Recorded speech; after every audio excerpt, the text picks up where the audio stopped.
I think ये वाला ये एक्सप्लेन कर रहा है, जो पेज 20 में बोल रहा हूँ ये एक्सप्लेन कर रहा है, मुझे और आगे देखना है। नहीं, पर इसके हिसाब से in our own system means prasangika. हाँ, but so in our own system when the like Navasankapa is same, then the teacher usually explain, okay, what do the other systems for that? No, but my interest is that this is a prasangika type. So according to prasangika, contamination is anything polluted either by ignorance or the concept, which is the conception of true existence, or the predisposing latencies, meaning even the appearance of duality. If it is saying that, then how can it say that the whole of that post meditation? No, it could be seen. I don't know. I here page 21 पे जिस पे तुम पूछ रहे हो, तो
bewildered in the sea's gloom.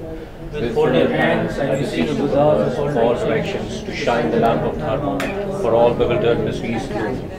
With folded hands, I beseech the Buddhas of all directions to shine the lamp of Dharma for all bewildered in the sea's gloom. With folded hands, I beseech the Buddhas of all directions to shine the lamp of Dharma for all bewildered in the sea's gloom. With folded hands, I beseech the Buddhas of all directions to shine the lamp of Dharma for all bewildered in the sea's gloom. With folded hands, I beseech the Buddhas of all directions to shine the lamp of Dharma for all bewildered in the sea's gloom.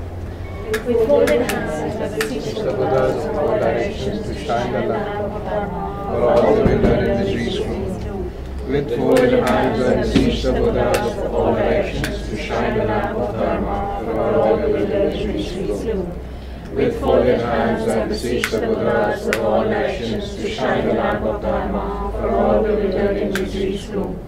With folded hands, I beseech the Buddhas of all directions to shine the lamp of Dharma for all bewildered in the sea's gloom. With folded hands, I beseech the Buddhas of all directions to shine the lamp of Dharma for all bewildered in the sea's gloom. With folded hands, I beseech the Buddhas of all directions to shine the lamp of Dharma for all bewildered in the sea's gloom. With folded hands, I beseech the Buddhas of all directions to shine the lamp of Dharma for all bewildered in the sea's gloom. With folded hands, I beseech the Buddhas of all directions to shine the lamp of Dharma for all bewildered in the sea's gloom. With folded hands, I beseech the Buddhas of all directions to shine the lamp of Dharma for all bewildered in the sea's gloom. With folded hands, I beseech the Buddhas of all directions to shine the lamp of Dharma for all bewildered in the sea's gloom. With folded hands, I beseech the Buddhas of all directions to shine the lamp of Dharma for all bewildered in the sea's gloom. With folded hands, I beseech the Buddhas of all directions to shine the lamp of Dharma for all bewildered in the sea's gloom. With folded hands, I beseech the Buddhas of all directions to shine the lamp of Dharma for all bewildered in the sea's gloom. Okay, thank you. I think Shanila, can you lead the prayers? We'll give you a mic.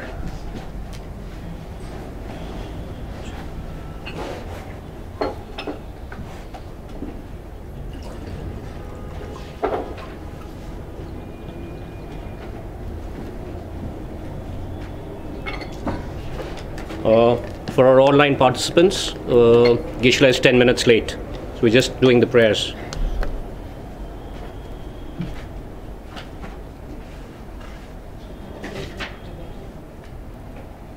If you can do English, that's fine.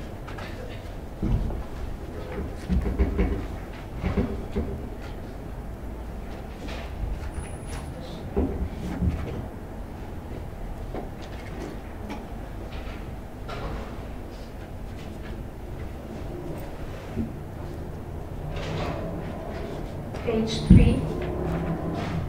Infused by great compassion, you taught the immaculate Dharma to dispel all perverted views. To you, the Buddha Gautama, I pay homage. Infused by great compassion, you taught the immaculate Dharma to dispel all perverted views. To you, the Buddha Gautama, I pay homage. Infused by great compassion, you taught the immaculate Dharma to dispel all perverted views. To you, the Buddha Gautama, I pay homage. Independent origination, there is no ceasing, no rising, no annihilation, no permanence, no coming, no growing, no separateness and no sameness. I prostrate to the consummate Buddha, the supreme of all teachers, the one who taught this peace which is freed of elaborations. I prostrate to the mothers of the hearers, the Bodhisattvas and the Buddhas, who through the knowledge of all leads hearers seeking pacification to complete peace, who through the knowledge of paths causes those helping migrators to achieve the aims of the world, and who through the possession of omniscience helps subduers expound a variety of teachings. The one who has transformed into the reliable guide, motivated by altruism to benefit sentient beings, the teacher, Sugata and protector, to you I make prostrations. The one who has eliminated the web of conceptualizations and is endowed with the divine bodies of the vast and the profound, who eternally shines forth the forever noble light rays, to you, the Buddha, I make prostrations. I go for refuge until I am enlightened to the Buddha, the Dharma, and the Sangha. By my accumulations of the practice of giving and so forth, may I become a Buddha to benefit all sentient beings. I go for refuge until I am enlightened to the Buddha, the Dharma, and the Sangha. By my accumulations of the practice of giving and so forth, may I become a Buddha to benefit all sentient beings. I go for refuge until I am enlightened through the Buddha, the Dharma, and the Sangha. By my accumulations of the practice of giving and so forth, may I become a Buddha to benefit all sentient beings. Sangye choda soge chonanda chancho badu dharmi kyapsochi dage jinso ke pe sonam ki drola penche sangye druparasho. Sangye choda soge chonanda chancho badu dharmi kyapsochi dage jinso ke pe sonam ki drola penche sangye druparasho. Sangye choda soge chonanda chancho badu dharmi kyapsochi dage jinso ki pe sonam ki drola penche sangye druparasho. Inspired by wisdom and compassion, today in the Buddha's presence, I generate a mindful awakening for the benefit of all sentient beings. Om ye dharma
Profound, peaceful, elaboration, free, clear-eyed and non-composite. Such is the nectar like Dharma I have discovered. Finding no one to I will retire into the woods. Beyond utterance, thought and expression is the perfection of wisdom, which is unknown, unseized and has the nature of space. It is the object of apprehension of self-realized wisdom. To you, the mother of Buddhas of the 3 times, I pay obeisance. The Guru is the Buddha, the Guru is the Dharma, likewise the Guru is the Sangha. The Guru is the source of all, I go for refuge in the Guru. By the sound of the vibrant drum of Dharma, please liberate all beings of miseries. I beseech you to kindly remain and give teachings until the end of the expanse of billions of years. The Buddha does not wash the negativities of beings, nor does he remove their miseries by his hands. His spiritual realizations are not transferred to them. It is by teaching the truth of suchness that beings are liberated. With folded hands, I beseech the Buddhas of all directions to shine the light of Dharma for all bewildered and mysteries gloom. If you are attached to this life, you are not a spiritual practitioner. If you are attached to samsara, you have no renunciation. If you are attached to your own self-interest, you have no bodhicitta. If there is grasping, you do not have the view.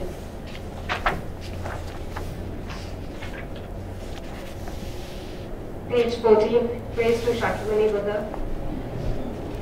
To the founder, the endowed transcendent destroyer, the one gone beyond, the fourth destroyer, the completely perfected, fully awakened being, perfect in knowledge and in good conduct, Sukata, knower of the world, supreme guide of human beings to be tamed, teacher of gods and human beings, to you, the completely and fully awakened one, the endowed transcendent destroyer, the glorious conqueror, the supreme from the Shakya clan, I prostrate, make offerings and go for refuge. When, O Supreme amongst humans, you were born on this earth, you paced out 7 strides, then said, I am supreme in this world. To you who were wise then I prostrate. With pure bodies formed supremely pure, wisdom ocean like a golden mountain, fame that blazes in the three worlds, winner of the best, Lord, to you I prostrate. With the supreme science, face like a spotless moon, color like gold, to you I prostrate. Dust free like you, the three worlds are not, incomparable wise one, to you I prostrate. The Savior having great compassion, the Founder having all understanding, the field of merit with qualities like a vast ocean, to you the Tathagata I prostrate. The purity that frees one from attachment, the virtue that frees one from the lower rungs, the one path, the sublime pure reality, to the Dharma that pacifies I prostrate. Those who are liberated and also show the path to liberation, the holy field qualified with realizations, who are devoted to the moral precepts, to you the Sangha I prostrate. Do not commit any non-virtuous actions, perform only perfect virtuous actions. Subdue your mind thoroughly. This is the teaching of the Buddha. A star, a visual aberration, a flame of a lamp, an illusion, a drop of dew or a bubble, a dream, a flash of lightning, a cloud, see conditioned things as such. Through these merits may sentient beings attain the rank of all seeing, subdue the four faults, and be delivered from samsara's ocean, perturbed by the waves of aging, sickness, and death.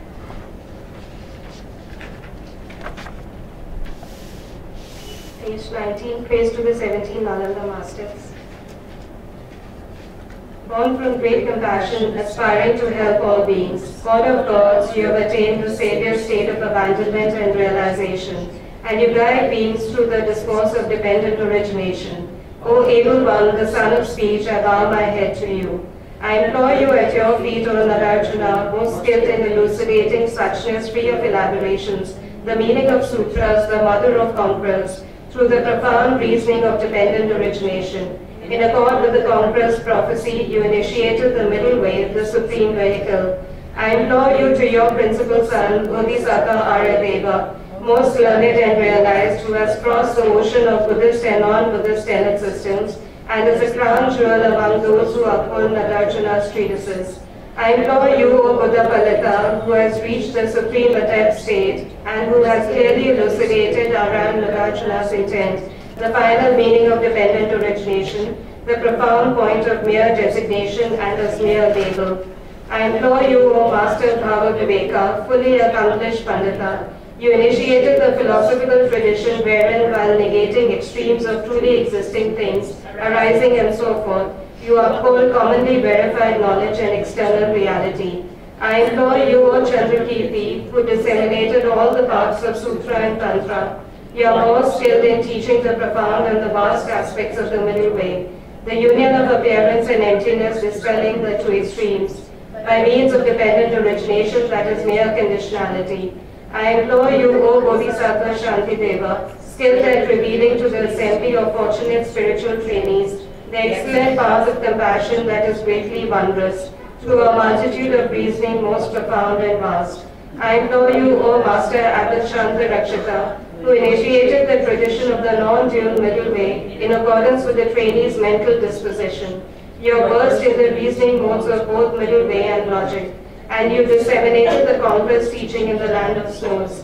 I implore you at your feet, O Kamlashila, you who, having explained excellently the stages of meditation of the middle way, you free of elaborations, and the union of tranquility and insight in accordance with Sutra and Tantra, flawlessly elucidated the conqueror's teaching in the land of snows. I implore you at your feet, O Asanga, you who, sustained by Maitreya, were versed in disseminating excellently all Mahayana scriptures, and taught the vast path, and who, in accord with the conqueror's prophecy, initiated the tradition of mind only.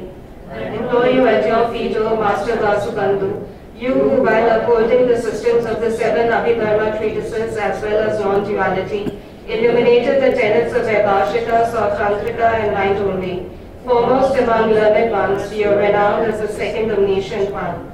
I implore you at your feet, O Dignata, the logician, you who, in order to present the Buddha's way through evidence-based reasoning, opened 100-fold gateways of the system of logic, and offered as a gift to the world the eyes of critical intelligence. I implore you at your feet, O Dharmakirti, You who, understanding all the essential points of both Buddhist and non-Buddhist epistemology, brought conviction in all the profound and vast parts of Tantrika and mind only by means of reasoning. You were most versed in teaching the excellent Dharma.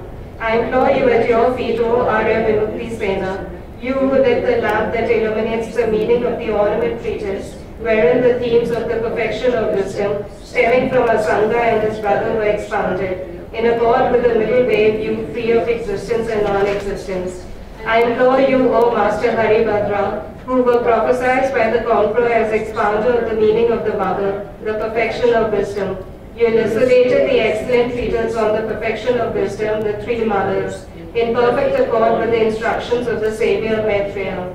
I implore you at your feet, O Gunaprabha, most excellent in both integrity and scholarship, who having excellently distilled the intent of 100,000 disciplinary teachings, expounded the individual liberation vows flawlessly according to the tradition of the Sarvastivada school. I implore you at your feet, O Shakya Prabha, supreme upholder of discipline, who reigned over the treasury of the qualities of the three trainings, in order to disseminate the stainless Vinaya teachings for a long time. You excellently expanded the meaning of the vast treatises. I implore you, O Jogatisha, you who, having taught all the profound and vast traditions related to the words of the Buddha, within the framework of the path of the persons of three capacities, were the most time master disseminating the Buddha's teaching in the land of snows. Having thus entreated those most learned ornaments of the world, the excellent sources of wondrous and insightful teachings, may I be blessed so that my mind becomes ripened and free, through the entreaty I have made with the mind unwavering and pure. By understanding the two truths, the ontological reality will be ascertain how, through the four truths, we enter and leave samsara. I will make firm the faith in the three jewels that is born of valid reason. May I be blessed so that the root of the path of liberation is firmly established within me. May I be blessed to perfect the training in renunciation, an aspiration for liberation, the total pacification of suffering and its origin, as well in an uncontrived bodhicitta that is rooted in an infinite compassion that wishes to protect all sentient beings. May I be blessed so that I may easily develop conviction in all the paths pertaining to the profound points of the perfection and Vajra vehicle, by engaging in study, reflection, and meditation on the meaning of the treatises of the great trailblazers. May I, in life after life, obtain excellent works that support the three trainings, and contribute to the teaching that equals the great trailblazers, in upholding and disseminating the teaching of scripture and realization, through engaging in exposition and meditative practice. May the members of all spiritual communities spend their time in learning, reflection, and meditation, shunning wrong, gladly good. Through the proliferation of sublime masters, may the great face of the earth be beautified throughout all time. Through the power of this supplication, may I traverse all the paths of Sutra and Tantra, and swiftly attain the state of conqueror's omniscience, characterized by spontaneous realization of the two purposes. May I work for the welfare of sentient beings as long as space remains.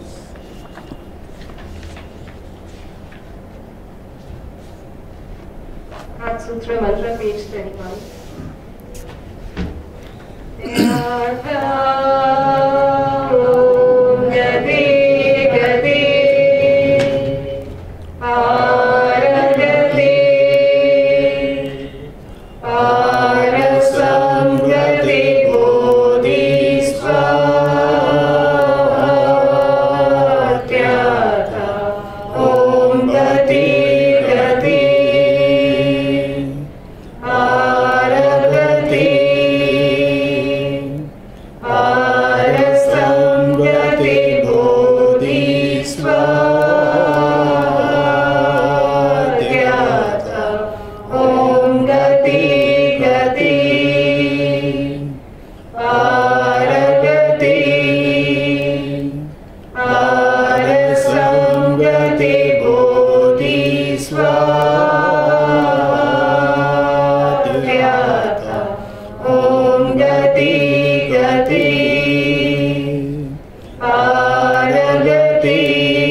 Okay. Thank you, Shalila.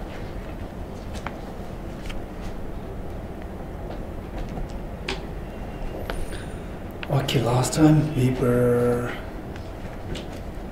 Wait, which page? Page 9. They say the root text, page 9. Page 9, which stanza? We finished 1.7. 1.7 down. Okay.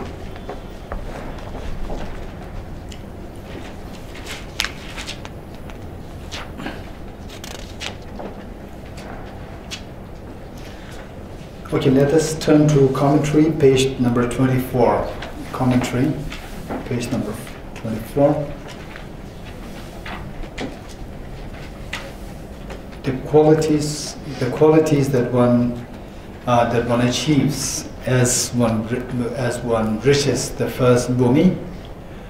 It says the features qualifying the first ground in detail. This section has 3 parts: features beautifying one's own continuum, features outshining others' continuums, surpassing feature on first ground. It's quite self-explanatory. Of course, keep in mind that the outlines are really very helpful. Outlines will. Another possibility for us to do is correlate the outlines that you find from the commentary to the root text. Root text, if you can note down the outlines on the root text.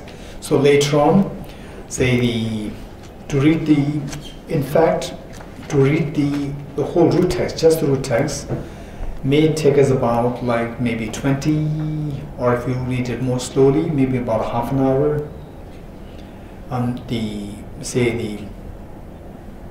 The monastic members, when they study this in the monastic universities, in most cases they recite this every day, the whole text, the root text. Every day they recite it.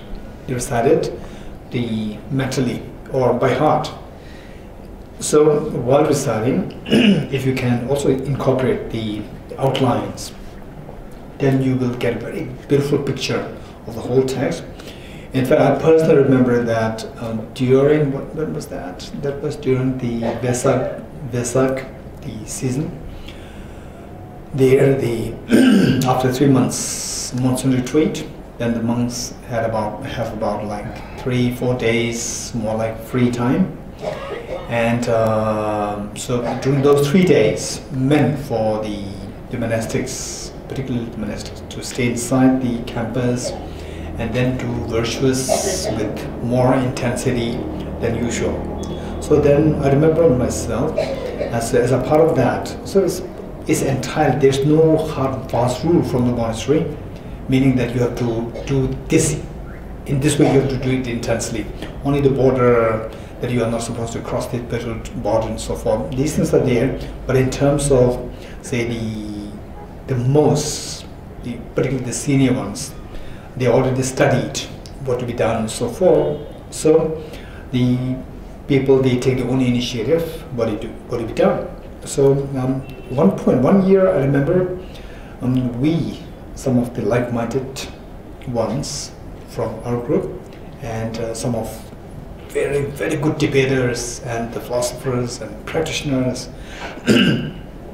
So about like 6 or 7 of us, we came together, and every day we went through because we already studied this text, whole text, in great detail, so many times. And then just to review that in the mind very quickly, so we just went through the root text, and then taking by rotation, we tried to explain each of them, and then any debates, very light debates. Debates meaning that the understanding, the surface understanding, just read it and everybody understands it, meaning that we have to study this so extensively. So the thing is that the deeper debates, we just throw the debates and then we settle on the concepts. It's amazing. Then when we finish almost like half of this, and then reciting this by heart, reciting it, the concept that's coming to your mind, there's a clarity there, there's a depth there, it's so profound, it's amazing. This is something which the joy, the lightness of the feeling was something that we never experienced before. Okay, so there are these things. So the point is that we correlate the layouts, or the, what do you call it? The layouts of the outlines of from the commentary. You apply this to the root text, and then when you read this root text, because the commentary you can read it every day. Every day you read the whole commentary, almost impossible. But there are not really this big, maybe three quarter of this book. I remember there is one monk who used to recite it every day by heart. Every day. 1/4, no, 3/4, not 1/4, 3/4, almost like this size. He recited every day by heart. Yeah, it's amazing. Okay, so for us then to say that, okay, I know entering the middle way, I already studied it in Tibet house. This is just nothing, right? People just have this by heart and recite it every day, on top of knowing the meanings, not just, you know, the parity, knowing the meanings and reciting every day. This is how our mind transformation takes place in the mind. Okay, so the point is how to correlate the outlines of from the commentary to the root text. If you do that, that would be extremely helpful for us. And then say you can once in a year you can take make it like say 3-day retreat on entering the middle way, or 1-week retreat on entering the middle way. What it is that you take 1 week off from your job or from your, say, responsibility, household responsibilities, wherever you can take it off, and then say the general bodhicitta renunciation, the 4 seals renunciation, bodhicitta, and then the vision of emptiness, taking aspirational bodhisattva. These you do every day. Make it say 1 slot of your time dedicated on that, and then the rest of the time you spend on reading the text slowly with the outlines. And then if you don't get it too clearly, then go to the root text, so the commentary, and then where there are some debates. In some cases you see just 1 line, and then if you're not aware of the commentary, then you may not think that there's any debate or important discussions there. So whereas should you know that, for example, say, to give an example, okay, say stanza 8,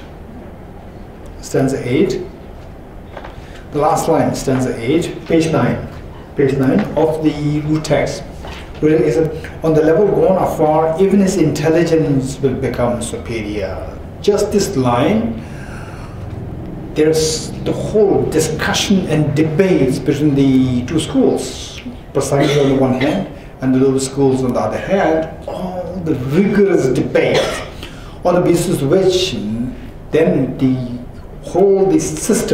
system of the philosophical systems, beliefs, all these things are going to be questioned, not taken blindly, and then from there you will gain conviction. Okay, now this is because of this is very rigorous debates going there, what the lower schools posit, how the Prasangikas posit, and then how to judge. It is that there should be some qualities within yourself, understanding within yourself, that you're able to judge, and then from there you see what is the cognitive element, one is the stability element of the mind, cognitive element, affective element, all these things we're able to see things very clearly.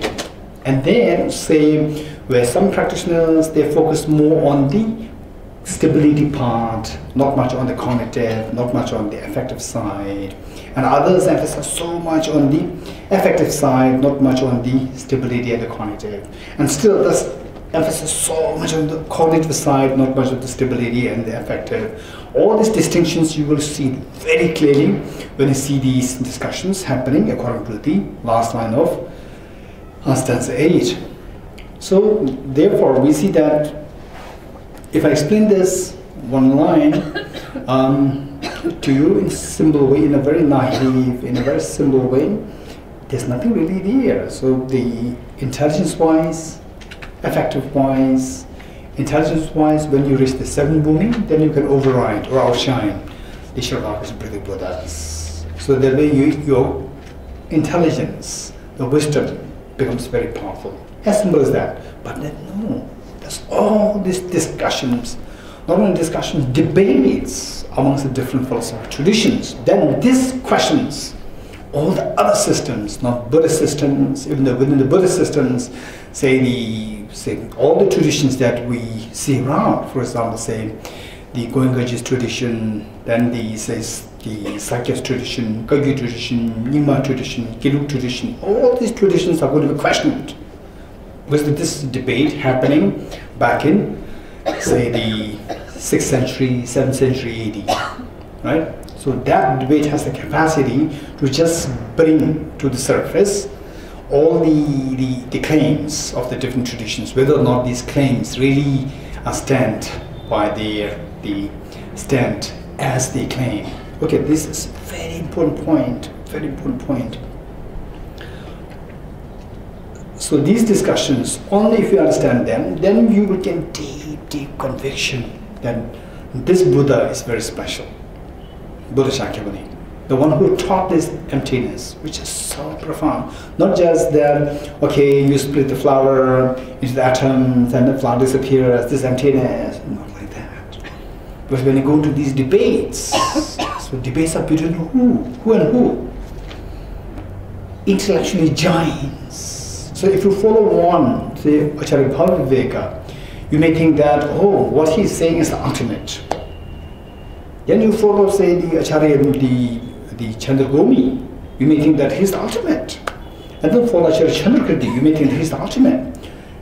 And then within the Buddhist traditions, for example, say Sakya Pandita, an incredibly great scholar. You read his writings, you may think that this is the fully enlightened one. And then you read these, say, Muhammad Rinpoche's teachings, you'll see that he's the fully enlightened one. And then read Lama Tsongkhapa's book, you'll see that, wow, he's an enlightened one. So therefore the point is that these debates will help us to really see, to really have a deep reverence to all these great teachers. And then you will be able to, you'll be in a position to say, okay, this teacher reaches to this level, that teacher reaches to this cognitively, not about the samadhi practice, not about compassion practice, not about the tantric practice. So they are, is entirely on the, say, simply by studying this, it doesn't guarantee that your tantric practice will become advanced. This is a very different thing. So the point is, cognitively speaking, you will read these books after following this debate so thoroughly, then you read the different books by the different authors, you will see where wisdom-wise, intelligence-wise, where they reached. You can see that very clearly. Okay, so therefore last time we made the distinction that the mere appearance, the mere imputation, and so forth. So these distinctions you'll be able to see only if we are able to follow this debate so well. Otherwise, you just follow any teacher and you will think that this is full enlightened one. So no need to follow any other tradition. Okay, so this is so precious. This is something so unique of the Nalanda tradition. Okay, so with this commentary, page 24. So meanwhile, I would also like to tell you one thing, share with you one thing, which is so unique, I would say, of the Tibetan tradition. Of the Tibetan tradition, unique, it doesn't mean that it was absent in the Indian tradition. This is not my connotation. Saying what I could so vividly see as a living example is in the Tibetan tradition. Say, for example, say in my case, in my monastery, the whole scriptural authority rests on the Venerable Bhenjan Sonam Thapa. And then, because that we study the tenet system of Venerable Kuncho Chingme Wongpo, so therefore I benefited a lot from this book, so from this text. And this text, the author was from a different tradition, meaning from a different school, right? So automatically, say simply because your initial training was from A, and then you are reading B, and then you can be a little sarcastic. This is not the tradition. So even if you may see differences, it doesn't matter. The thing, this is something so unique, unlike today's academic, say the, what do you call it, the rigor of the year. You see something slightly different there, oh, I don't agree. So there is, what is this word? It is arguable. These words are very strong. But there's so much reverence there, meanwhile not submitting so easily, not surrendering so easily to the concepts. Concepts-wise, if you disagree, you can disagree, it doesn't matter, but with a tremendous respect, tremendous sense of gratitude for these authors from whom you have learned. For example, say, reading, say, another author's commentary. I read it and I may feel that, okay, so this author has, understanding-wise, it may be a little incomplete that way. The fact that I'm able to discover that is because of the availability of that book. Even that author is so kind for me. So this sense of feeling gratitude towards the other authors and towards the other people, this is something so unique of the Tibetan tradition, rather than being very sarcastic towards the authors whose writings, whose thoughts, philosophical views you may not agree with. Okay. So with this in mind, let's say 24. This section has 3 parts. 1, features beautifying one's own continuum, meaning that when one reaches the first bhumi, what are the qualities that beautifies meaning which adorns. For example, somebody who may be who may be very timid, shy, and then after reaching class 9, 10, 11, then he becomes so able to outshine or able to exude the mathematical skills in physics or biology, whatever. Then people start respecting the person. What? Because of one quality, the quality of the proficiency in mathematics, or so whatever, in English, even in English, some people, and even Hindi also, Tibetan also, the language, the geometry, or whatever. So when you have the quality, then it adorns the person. It adorns the person and makes the person special. So what are the qualities that you will achieve when you reach the first bhumi that will adorn you? So the first one, features beautifying one's own continuum. So this has 8 qualities mentioned, which we're going to study here. Features outshining others continuum, so which beautifies oneself, one, and number 2, in terms of outshining others. Outshining meaning overwriting the others' qualities. Number 3, surpassing feature on the first ground. First, features beautifying one's own continuum. This section has 2 parts. Individual features beautifying one's own continuum on the first ground. Features beautifying one's own continuum in brief. Okay, the individual meaning that what are the specific, the qualities. Individual features beautifying one's own continuum on the first ground. This section has 3 parts. Feature of attaining a meaningful name, meaning, say when you reach this bhumi, you are referred to as the ultimate bodhisattva. You are referred to as the ultimate bodhisattva. So when you reach the first part of the accumulation, part of preparation, so there you are a bodhisattva, but you are not referred to as the ultimate bodhisattva. So this label, the ultimate bodhisattva, is given to you because you reach the first bhumi. So that is the feature of attaining a meaningful name. Number 2, 4 features of birth in the lineage and so forth on the first ground. So what are 4 features? They're going to explain further. Then 3 features of advancing to higher grounds and so forth. Okay, let's see what these qualities are, what these 8 are. First one, the feature of attaining a meaningful name on the first ground. So from the root text, it says, then having thus attained that mind, he is called a bodhisattva, or she is called a bodhisattva. So this is what ultimate bodhisattva. Now keep in mind that the translation that you have in the root text and the translation that you have in the commentary may not match, right? Okay, be careful. Where is it? Okay, it says stanza in the root text. It says page 9, stanza 5, line 3. From that point on, since he or she has attained this awakened mind, he or she is designated by the very title Bodhisattva. So there are two translations. It's very good. Then we can compare the two and see which is the better in line with the commentary. Okay, and this is the attaining a meaningful name. Then number 2 is I'm not going to read through each of the details, right? Okay, the next 4 features of birth in the lineage and so forth on the first ground. Root text. Okay, so we go to the root text, which is stanza 6 from page 9. He or she is also born into the lineage of the Tathagatas. He or she rids himself or the entirety of the 3 fetters of the bondage. Then such a bodhisattva upholds what is supreme joy and he is capable of shaking the 100 world systems. The 4 features of birth in the lineage and so forth on the first ground, right?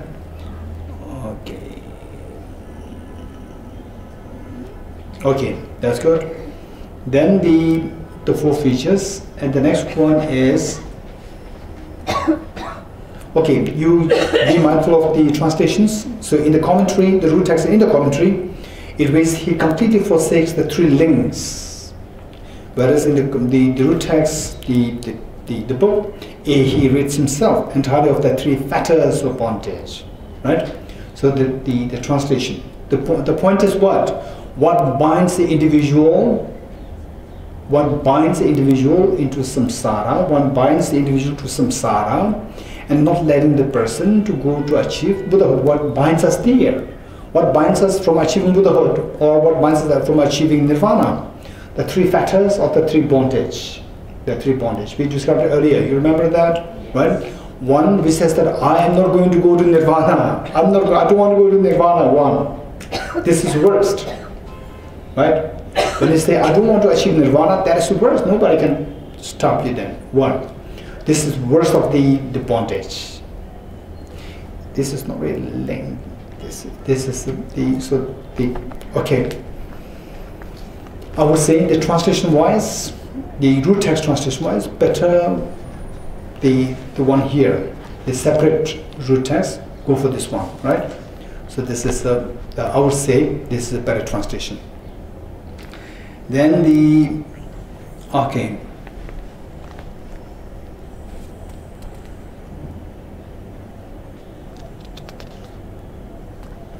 Okay, next, page 25.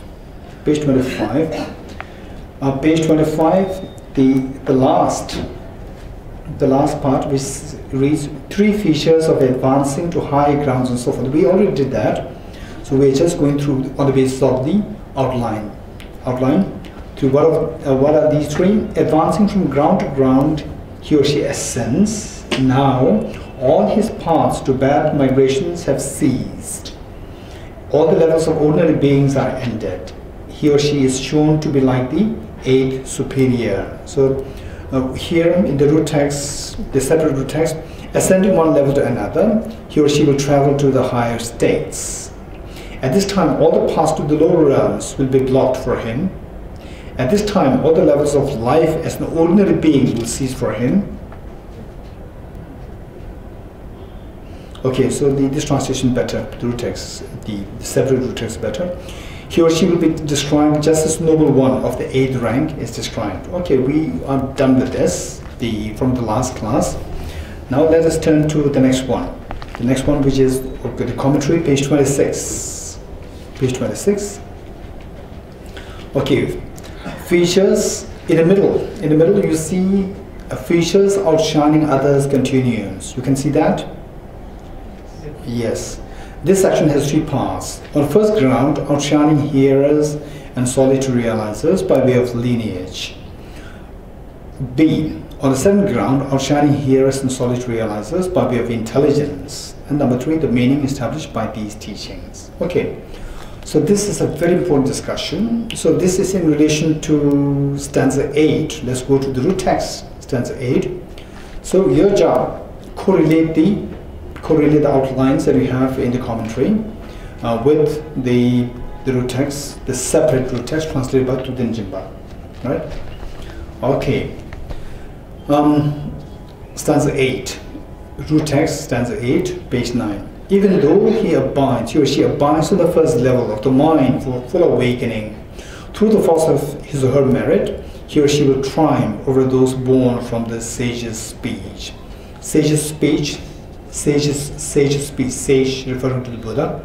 Sage's speech meaning the Buddha's teaching of the dependent origination, Buddha's teaching of the Four Noble Truths, and so forth. Because of the Buddha's teaching, who are born from these teachings. By dependence on the Buddha's teachings, then people learn these teachings, then practice them, and become Shravaka Arahat, Pratik Buddha Arahats. So they are referring to merit will triumph over those born from the sage's speech, those born from the sage's speech, referring to Shravakas and Pratik Buddhas. Shravakas and Pratik Buddhas. Okay, so when you are in the first bhumi, by the way, tell me, when is the first bhumi? In the part of accumulation or part of preparation? Huh? Part of which? Accumulation? No, part of preparation then. Then? Part of seeing. Okay, gate, paragate, when you reach paragate, okay. So, when you reach the part of seeing, the first bhumi, what happens is that pertaining to outshining others' qualities or outshining others continuum, mental continuum, there are two. Outshining others pertaining to due to your, say, the compassionate quality of compassion, or in other words, the quality of the bodhicitta, affective quality of the affective element of the mind, bodhicitta side, and then how one overrides or outshines others' mental continuum because of the wisdom. So there are two ways of outshining others, what is being taught here. Of the two, when you reach the first bhumi, you outshine other continuum, others referring to Shravakas and Pratik Buddhas, not by the power, not through the quality of the wisdom of emptiness, but instead it is done through the quality of the bodhicitta. Only through the quality of the method side. Method and the wisdom there too. So when you reach the first bhumi, you override or you outshine the practitioners, the Shravakas, Pratik Buddhas, by the power of the bodhicitta, not by the power of the wisdom. So the question arises that when does one outshine the Shravakas and Pratik Buddhas from a point of view on the basis of the wisdom? When does one overshine the Shravakas and Pratik Buddhas from the wisdom element? That is done when you reach the seventh bhumi. You getting it? When you reach the seventh bhumi. Okay, so it says, stanza 8, even though he or she abides on the first level of the mind for full awakening, through the force of his or her method, bodhicitta, merit or method, referring to all the qualities, say method side and the wisdom side, there are two. Method side referring to bodhicitta, the practice of the generosity, practice of the ethical discipline, practice of patience, enthusiasm, and practice of the kindness, or say any other qualities except for the wisdom. We see that these are the merit. So it is through the merit, through the method side, through the affective side, like bodhicitta, that he or she will, this bodhicitta, this bodhisattva, which bodhisattva? On the first bhumi will outshine those Shravakas and Pratik Buddhas who are referred to as the ones born from the sage's speech. Who is the sage? The Buddha. Okay. If this is how the Bodhisattva on the first bhumi outshines the Shravakas and Pratik Buddhas by means of the merit, why only merit is the Sagittarian and not the wisdom, because they could not outshine Shravaka Pratik Buddhas pertaining to wisdom. So when does one override the Shravaka and Pratik Buddhas pertaining from the point of view of the wisdom? It says, as well as the self-enlightened ones, let's say, he or she will triumph over those born from the sage's speech. Those born from the sage's speech, referring to Shravakas, as well as the self-enlightened ones, referring to the Pratik Buddhas. So Pratik Buddhas, the English translation, oftentimes is translated as self-enlightened ones. Okay. And one, his or her merit will enhance evermore. So from that point onwards, his or her merit will multiply. One. But nothing was said about the wisdom. So then the question arises, then if the Bodhisattva on the first bhumi could not override the Shravaka Pratik Buddhas from the point of the wisdom, then when will, for sure, the Mahayana overrides the Shravaka Pratik Buddhas? So at what level one overrides the Shravaka Pratik Buddhas pertaining to wisdom? It says, on the level gone afar, wisdom, which one? Bhumi 7. 7 bhumi. Okay, even this one, say the what translation was given by this commentary? Gone afar. Huh? Gone afar. Okay, fine. Gone afar. The translation. Okay, let's say go to chapter 7. Chapter 7. What is the translation given there? Gone afar is chapter 7.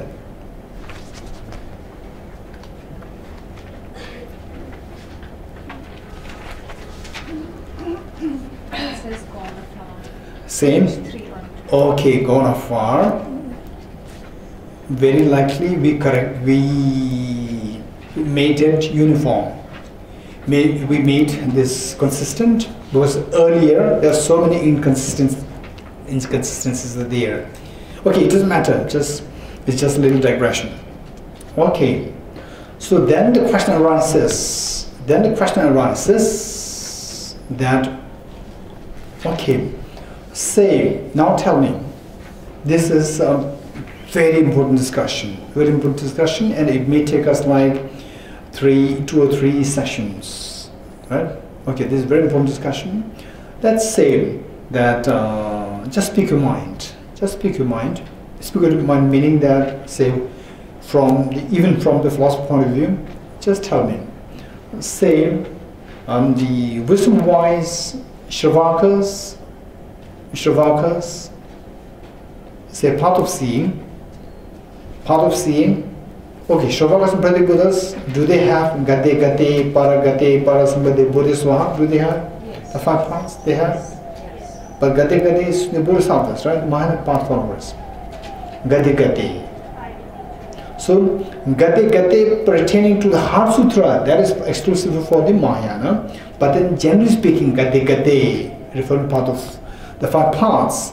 5 parts are present not only with the Mahayana practitioners, but also with the Shravakas and Pratik Buddhas. They also have. So 5 into 3, 15.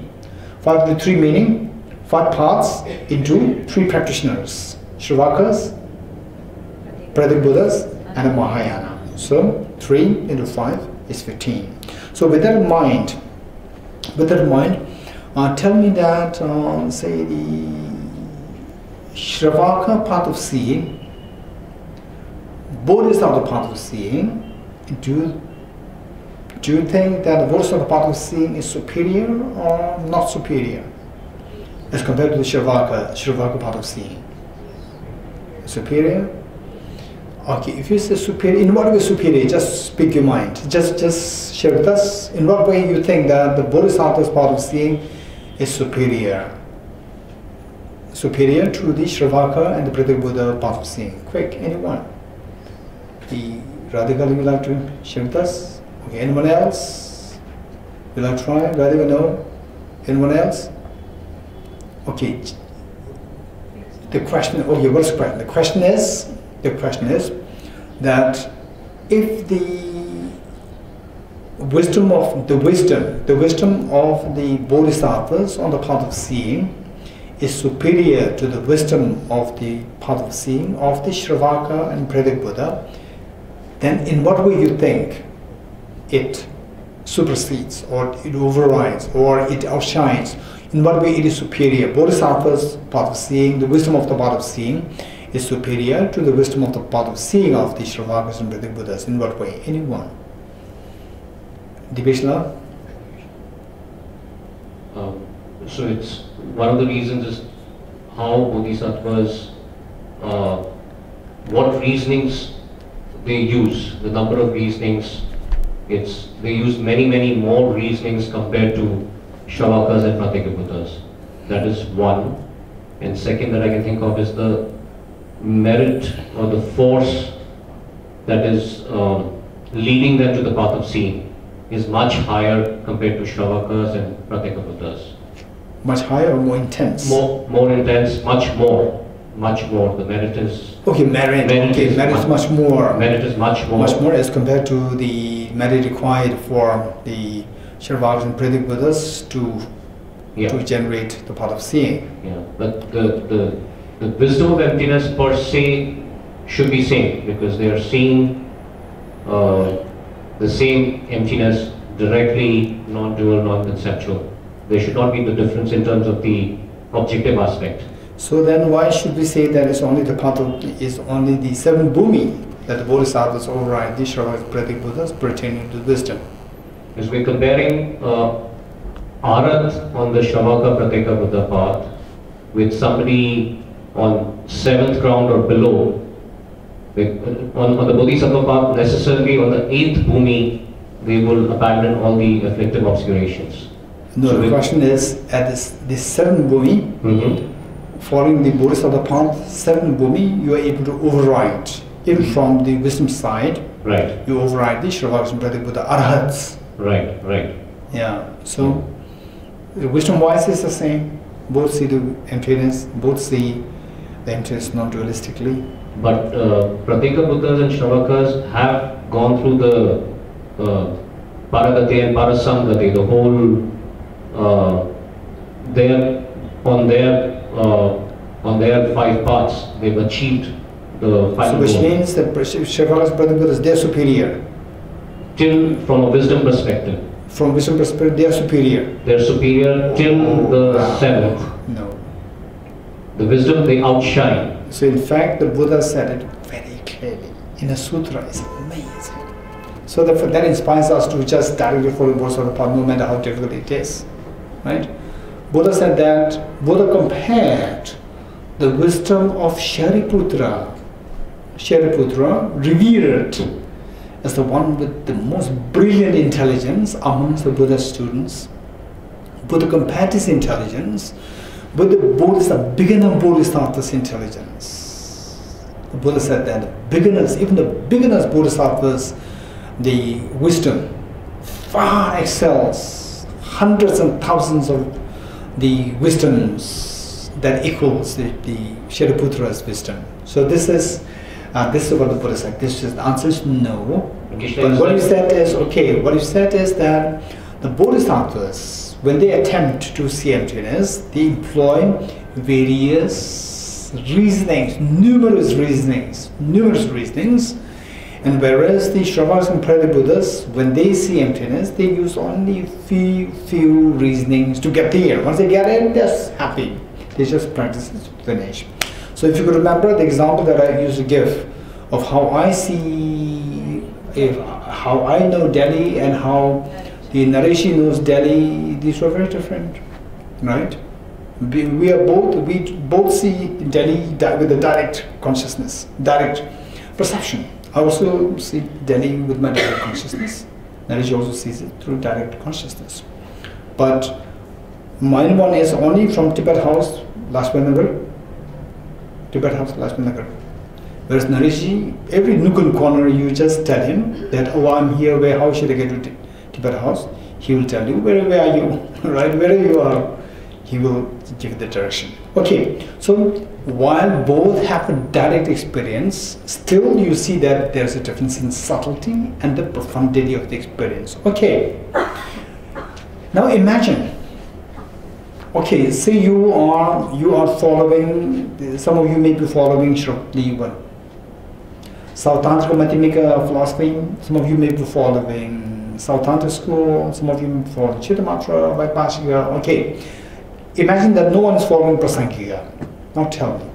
Okay, so let's say not Shravaka, not Vaibhashika and South Tantra, Savatantra, Madhyamika and Chittamatra. You follow one of these two traditions, whichever you like. Then I ask you this question. Okay, say the Bodhisattva on the path of seeing, they have the wisdom of the selflessness of phenomena. You agree with me or not? They have the wisdom of the wisdom to realize the selflessness of phenomena as well as person. You agree? Yes. Good.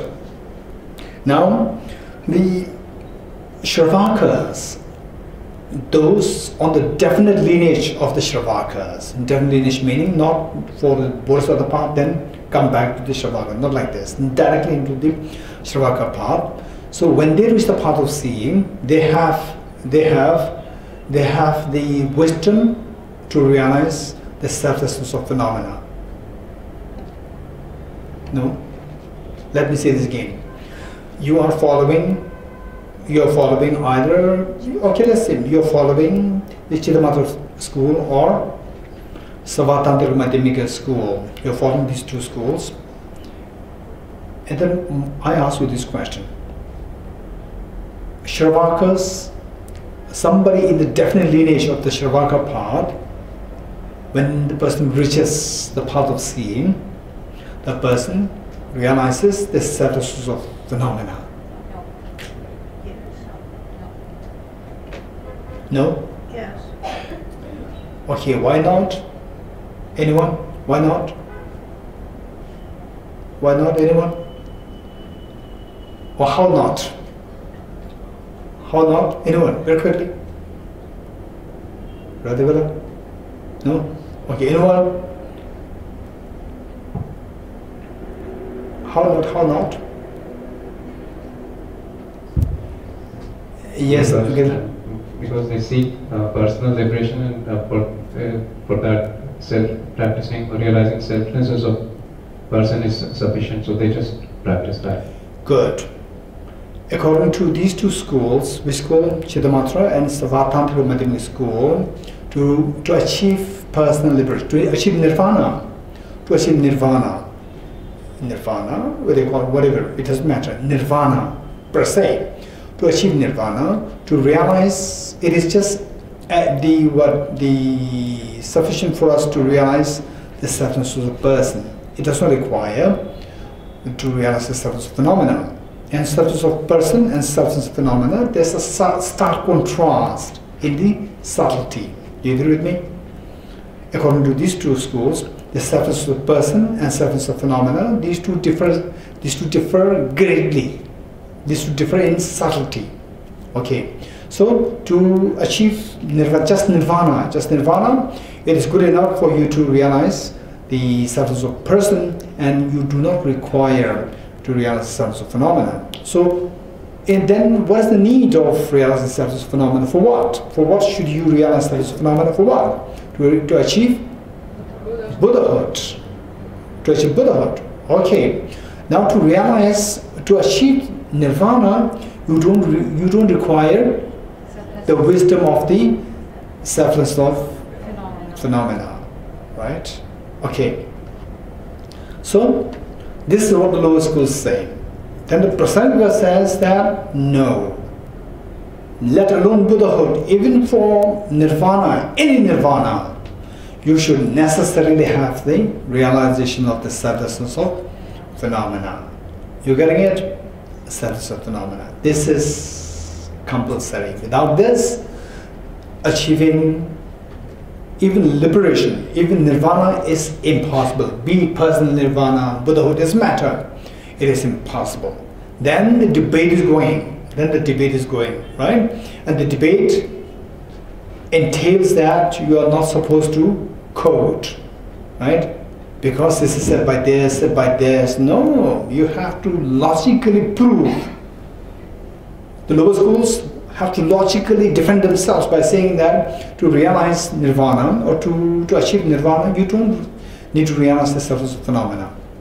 And then the Prasangika has to prove that yes, without the realization of emptiness of objective existence, you cannot possibly achieve nirvana, let alone achieving Buddhahood. So this is a great debate going there. First of all, what we need to do is that as we study this, our job is to follow the trend, the pattern of the debate, and then slowly, it is not something that you study 2 + 2 = 4, finish. This is not the thing, right? You have to keep exploring it, and then as your experience of emptiness deepens, then this debate will make more sense for us. Okay. Meanwhile, this debate is so precious. Okay. So it says that, say, commentary, page 26. Page 26 in the middle, it says this section, okay, features outshining others continuums. This section has 3 parts. On the first ground, outshining hearers and solid realizers by way of lineage. By way of lineage, meaning, say that, okay, say the bodhisattvas from the first bhumi, okay, it's a part of accumulation, part of preparation, then the first bhumi all the way down, they have a special lineage. What lineage? The lineage of the Buddhahood. Lineage of the Buddhahood and lineage of the personal liberation. There is such a difference in the weight. In terms of the lineage, there is a difference between the bodhisattvas, part of seeing, and the part of seeing of the Sravaks and Pratibhuddhas. So the analogy given was that, say, this bodhicitta, what makes this lineage so special is the bodhicitta. Bodhicitta is the one which says that I want to become Buddha for the benefit of sentient beings. So the goal that it aspires achieve is the Buddhahood. So this is given the analogy of a diamond, and even if you break the diamond, the pieces of the diamond, for example, if there's say this lid, accidentally it falls and then it breaks in pieces. So then each of these small pieces, are they precious or not? They're not precious. They're going to what? The garbage. Then we just dump them. Whereas if this is a diamond, it's a solid diamond, and then accidentally it falls and it breaks into pieces. Individual pieces, small pieces, are they precious or not? They're still diamond. They're so precious. No? So this is the analogy given. That, say, when somebody attains or generates bodhicitta, then every bit of the action, whatever the action the person may do, but the person should be genuine bodhisattva. Bodhisattva meaning should have genuinely generated bodhicitta, not that with the label, with that label. Okay, I'm not going to go to that extent. Okay, say that somebody who has generated bodhicitta, then every action of that person, breathing, or say throwing up eaten candy, and then what is that? The cover, the wrapper. This act of throwing the wrapper in the bin, even that act, every action of this bodhisattva becomes like a piece of diamonds. They are so precious. Right? Even if the person is not actively doing any dharma practice, the act of just sleeping and snoring, even they are virtues. Right? They are like the pieces of the diamonds. Okay, so this is how the bodhisattvas, they outshine the Sravaks and Pratibhuddhas because of their lineage. Not because that they are born with a special category, but because of the cultivation of the quality inside. And every one of us can cultivate the quality. It's not that you're unfortunate, you cannot cultivate this because you're born in this category. No, it's not like that. It's simply because it is entirely in one's own hands. Anybody can cultivate it. So anybody who cultivates this lineage, then you automatically outshines the Sravaks and Pratibhuddhas. Number 2. On the 7th ground, outshining hearers and solitary realizers by way of intelligence, by way of wisdom. By way of wisdom. It's not just, okay, intelligence, better would be wisdom. The wisdom. Okay, the wisdom.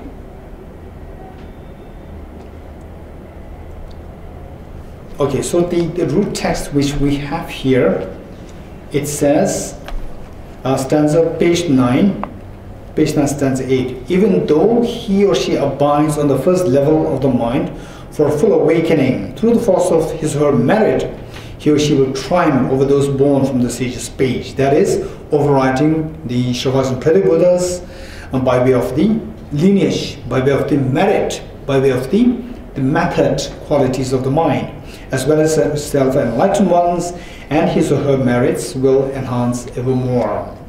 The next, on the level Gonafar, which is which Bhumi? Gonafar. Bhumi 7, even his or her intelligence, not only the lineage, not only the merit, not only from the point of the merit, but also from the point of view of the intelligence, he or she will become superior with respect to Shravakas and Pradip Buddhas. Okay, if that is the case, then the question arises, right? If that is the case, then the question arises, say if somebody follows Savatantra, Madhyamika and Chittamatra philosophy, then the Shravakas and Pradip Buddhas, what they realize is the selflessness of person, which is very gross as compared to the selflessness of phenomena. And the Bodhisattvas, they realize the selflessness of phenomena on top of the selflessness of person. So even from the point of view of the wisdom, the Bodhisattvas should be overriding the Shravakas since very early on, since as early as the first Bhumi, or even before that.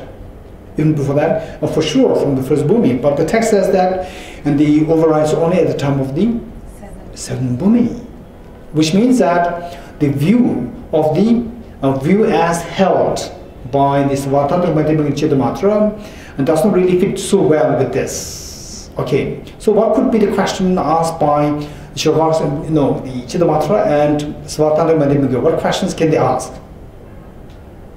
They may ask that, how do you know that it is only when you reach the seventh Bhumi that one overrides the Shravakas and Pradip Buddhas pertaining to the wisdom? How do you know this? Or what made you to say this? Then Acharya Chandragiri cites what? The 10 ground sutra, Dashabhumi Sutra, 10 ground sutra, right? He started the sutra. Now this sutra is one thing. Then on this basis, then Acharya Chandragiri has to defend it, or has to prove that what the sutra says is very true. That the Bodhisattvas, only when you reach 7th Bhumi, not before that, they can override the Shravakas and Pradip Buddhas from the point of view of the intelligence or from the point of view of the wisdom. So what logics, what reasons Acharya Chandragiri renders? This is the point. So he mainly posits the 3 reasons, followed by then the Lama Tsongkhapa, the commentator Lama Tsongkhapa. He then brought Bodhisattva Shantideva's debates against the lower schools pertaining to the same topic. This is a very important discussion from chapter 9 of Bodhisattva Shantideva's Guide to the Bodhisattva's Way of Life, Bodhicharyavatara. From chapter 9, then Lama Tsongkhapa supplemented this part from the Bodhisattva Shantideva's text. Okay, let's see. Okay, let us turn to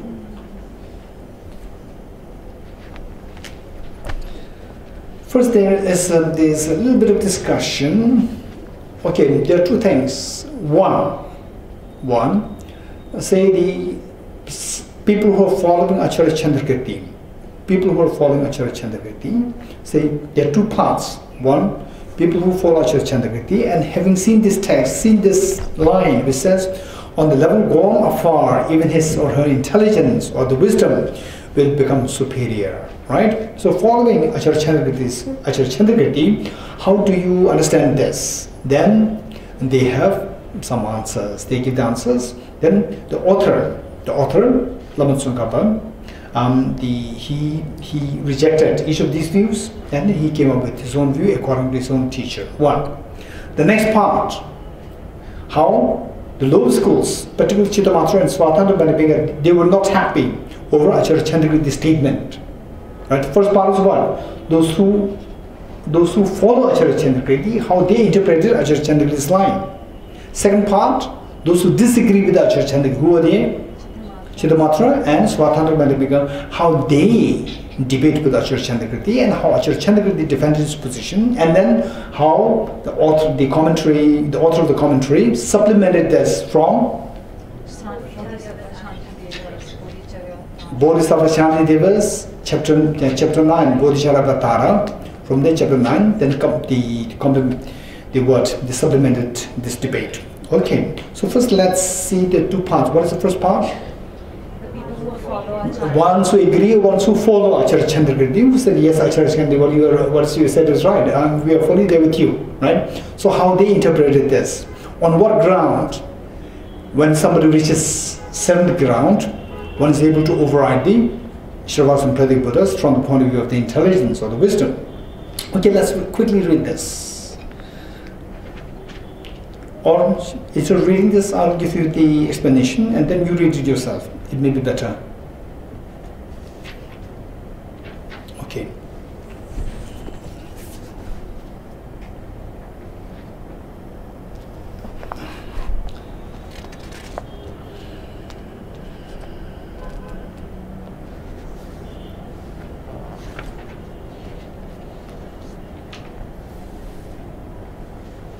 Okay, so there are three views. The first view says that, by the way, what view? View to defend what? Defend Acharya Chandrakriti's statement. What statement? What statement? That the Bodhisattvas on the 7th ground outshine the Shravakas and Raise your hands. Yes, and yes. I think the issue really being discussed here is that how and in what way the intelligence of Bodhisattva is superior to Bodhisattva on which bhumi? 7th bhumi. 7th bhumi. 7th and 7th bhumi. And above. And above. Is superior to the wisdom of the Shravakas and Pratik Buddhas. Wonderful. Okay, this question. So the followers of Acharya Chandrakriti, three different views came up, which actually were not agreeable. Okay, so first view says, okay, I'm reading the Tibetan and then the English, you read it. I'll explain this. You will gain conviction. Okay, so this is a debate. I have to follow this. Then you read it. If you could not follow this, tell me next time.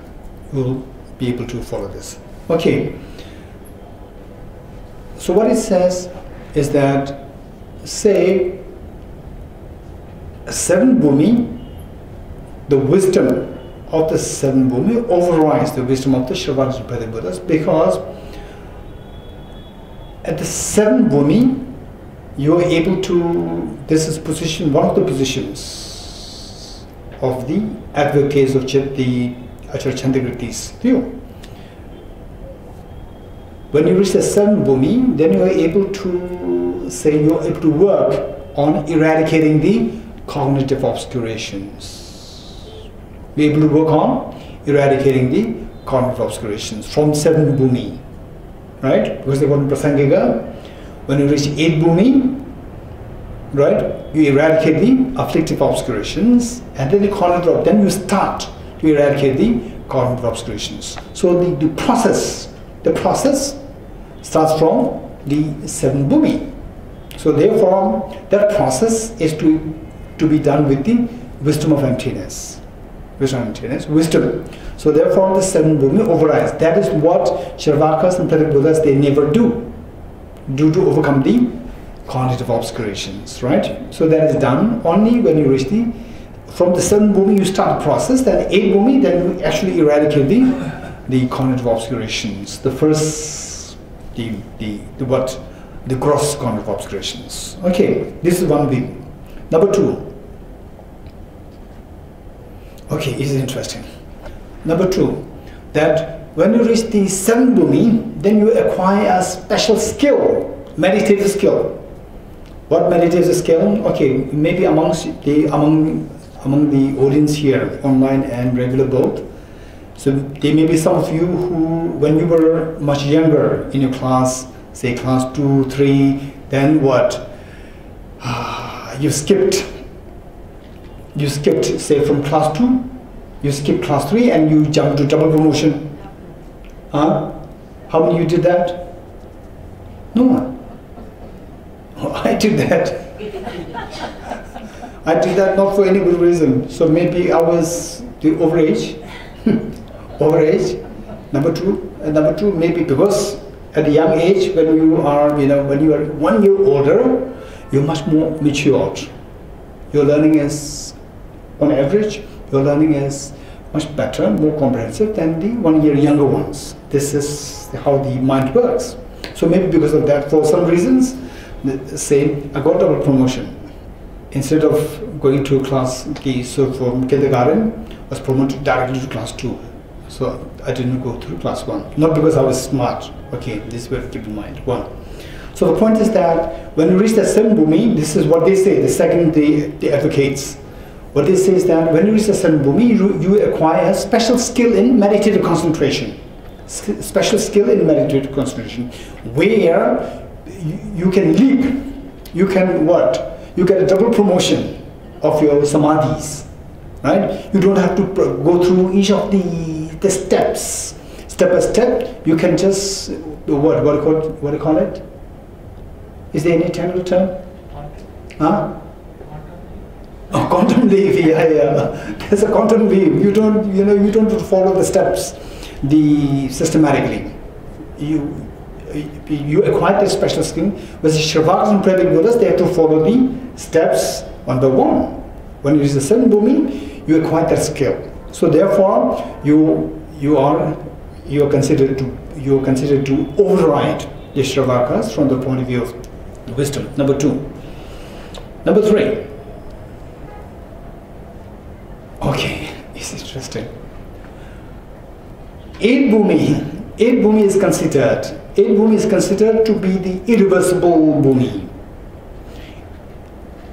Generally speaking, irreversible bhumi, which meaning that any bodhisattva, whether you belong to the one with the sharp faculty, the middle faculty, or the low faculty, all bodhisattvas, no matter what level of the faculty that you have, you're bound to achieve what is known as the irreversibility, which means that when you say 8 bhumi, then you gain a confidence that I will never fall back. From 8 bhumi, 100% guaranteed going to 9th, 10th Buddhahood. This is known as the irreversible level of the bodhisattvas. Okay, so that is achieved. That is achieved when? 8 bhumi, meaning that for the sharp faculties, they achieve it during the path of second path. What is second path? Path of preparation. Irreversibility, the sharp faculty bodhisattvas achieve that irreversibility when there is the path of accumulation, no, path of preparation. Whereas the middle faculty, what do you call it? The ones with middle faculty, or the mediocre faculty, middle faculty, moderate faculty, they achieve this irreversibility when there is the path of seeing. Whereas the ones with the low faculty, there is the irreversibility when there is the 8 bhumi. Right? So the 7 bhumi is the preparation for that. Right? Preparation that. So it has the correlation with what? The wisdom. Right? Preparation for the 7 bhumi is preparation for that. Because of which 7 bhumi is the one who overrides the Shravakas and Prabhupada Buddhas pertaining to the wisdom. You're getting it? So these are the 3 versions by some of the prominent commentators of Acharya Chandra with this text. And the author of the commentary says that these 3 are not really, say, so sensible, right? Then he rejects each of these by saying that the first one,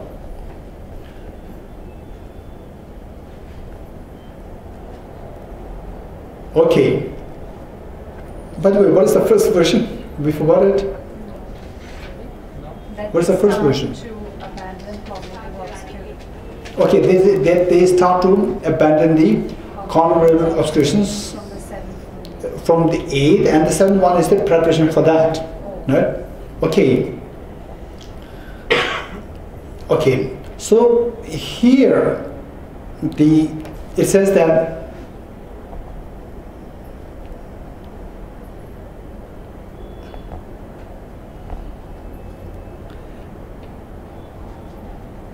okay, so it says when you reach the 8th bhumi, when you reach the 8th bhumi, what is so unique of the 8th bhumi is what? As compared to the other bhumis. 8th bhumi is that you achieve what is known as, you achieve the, okay, Arhatship, very good, thank you. Okay, so you achieve Arhatship in the 8th bhumi. So Arhatship is not something only the 8th bhumis achieve. Even the Shravakas, Brother Buddhas, they also achieve. This is not something so unique of the 8th bhumi. Right? If the 8th bhumi is so special, then the Shravakas, Brother Buddha, Arhats, they are also very special. Because they also achieve Arhatship. So therefore, the first reasoning, because the 8th bhumi, the afflictions already got rid of, afflictive obstacles got rid of, and the process for cleansing the cognitive starts. So the afflictive obstacles got rid of fully. So what makes it to happen, to have that experience is because of the 7th bhumi. 7th bhumi made the 8th bhumi to eradicate the afflictive obstacles altogether, right? And then it allows that to start to eradicate the cognitive obscurations. Okay, so therefore, from this is something not unique of the 8th bhumi. One. Then the second one is, what is the second one? That they deep over meditative stabilization. Okay, quantum leap, right? Quantum leap happening of the 7th bhumi. So it has nothing to do with the wisdom, it's the samadhi. So if you say that 7th bhumi and above overrides over a Shravakas and Pratyeka Buddha because of the samadhi on that basis, then it's fine. Then it's fine. Otherwise, this is more to do with samadhi, it has nothing to do with wisdom. So here what we are saying is that with this, the 7th bhumi, then you override the Shravakas and Pratyeka Buddhas from the point of view of the wisdom. So we must say something about the wisdom. Okay. Then what's number 3? Huh? Okay. So irreversible. So simply because 8th one was irreversible, then 7th one happened to be right next to the ear. Right next to the ear. Then that really does not give any special thing. Then you may say that the 7th one is very special, so the first 6th one overrides the Shravakas and Pratyeka Buddhas. So it has no, it is like what we call as the tautology, right? So why if the 8th bhumi, right? Why if the 8th bhumi, what does it say? Irreversibility. Why, if the 8th bhumi has achieved the irreversible state, then why the 7th bhumi, from that point of view, the 7th bhumi overrides the Shravakas and Pratyeka Buddhas from the point of view of the wisdom, right? Say in terms of achieving irreversibility, that the 8th bhumi is special, but what is that to do with the wisdom? Again, it does not have anything to do with wisdom. So you have to again prove the thesis itself. So Lama Tsongkhapa then gave his own view. So he said that with this, his own teacher, either referring to Aramanjushri or referring to, we are not too sure, because in the commentary, he just said that my teacher, because say for Lama Tsongkhapa, for him, many of the teachings on emptiness, they were what he received directly from Aramanjushri. So oftentimes when he says my teacher, he was referring to Aramanjushri. But from what we can read here, so this seems to be more like the Venerable Jisu Rendava. Okay, Jisu Rendava was his spirit, the chief teacher in the human form. It's Jisu Rendava. So what Jisu Rendava said Oh, no, I won't go to the extent of saying what Jizil in the Vasa. What I would say is that Lama Tsongkhapa quoted his own teacher, saying that his teacher says that when you reach this bhumi, seven bhumi, there's one unique quality pertaining to the wisdom of emptiness is achieved. Say, okay, let's say,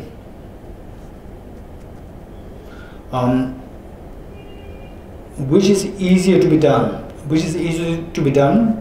Okay, to hold this mug, to hold this lid. Okay, let's say this flower from here, I pick it up, and in an equal, consistent movement, I have to bring it to this position, to my side, in 10 hours. So consistently, how difficult is that? In 10 hours, I should be able to bring it slowly, just be so consistent, right? Which is easier, this one, or in 2 seconds, bring it to your hand? Which is easier? Why? Why? Because when you are really saying that, okay, bring in 10 hours, there's a lot of concentration is really required. Making sure that consistency is there in terms of the time lapse, right? Time lapse between the first moment to the second to the third and so forth. Very good. Okay, which means that action to be done slower is more difficult, right?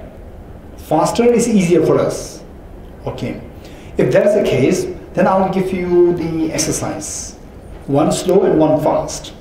So faster should be easier for you, right? Right? You said it. Because the faster is easier. 2 seconds from there to where I am is easier than say 10 hours from there to my place, slowly, consistently. So that longer, slow, consistently slow is more difficult, right? So fast is easier. Depends how fast. Depends how fast you go. Okay, that's a good idea. Okay. So let's say the mathematical problem, right? Mathematical problem. Say let me do it in 2 ways: one slow and one fast, right? 2. Okay, do it. Don't verbally say this. Just mentally do the calculation and tell me the answer. 2 plus 2 plus 1 plus 3. Don't say this. Don't say this. Don't verbally say this. Simply mentally calculate it. Well, let's begin again. 2 plus 2 plus 1 plus 3 minus 2 plus 1 minus 3. What's the answer? Very good. Okay, now let's do it faster. So for you, faster is easier.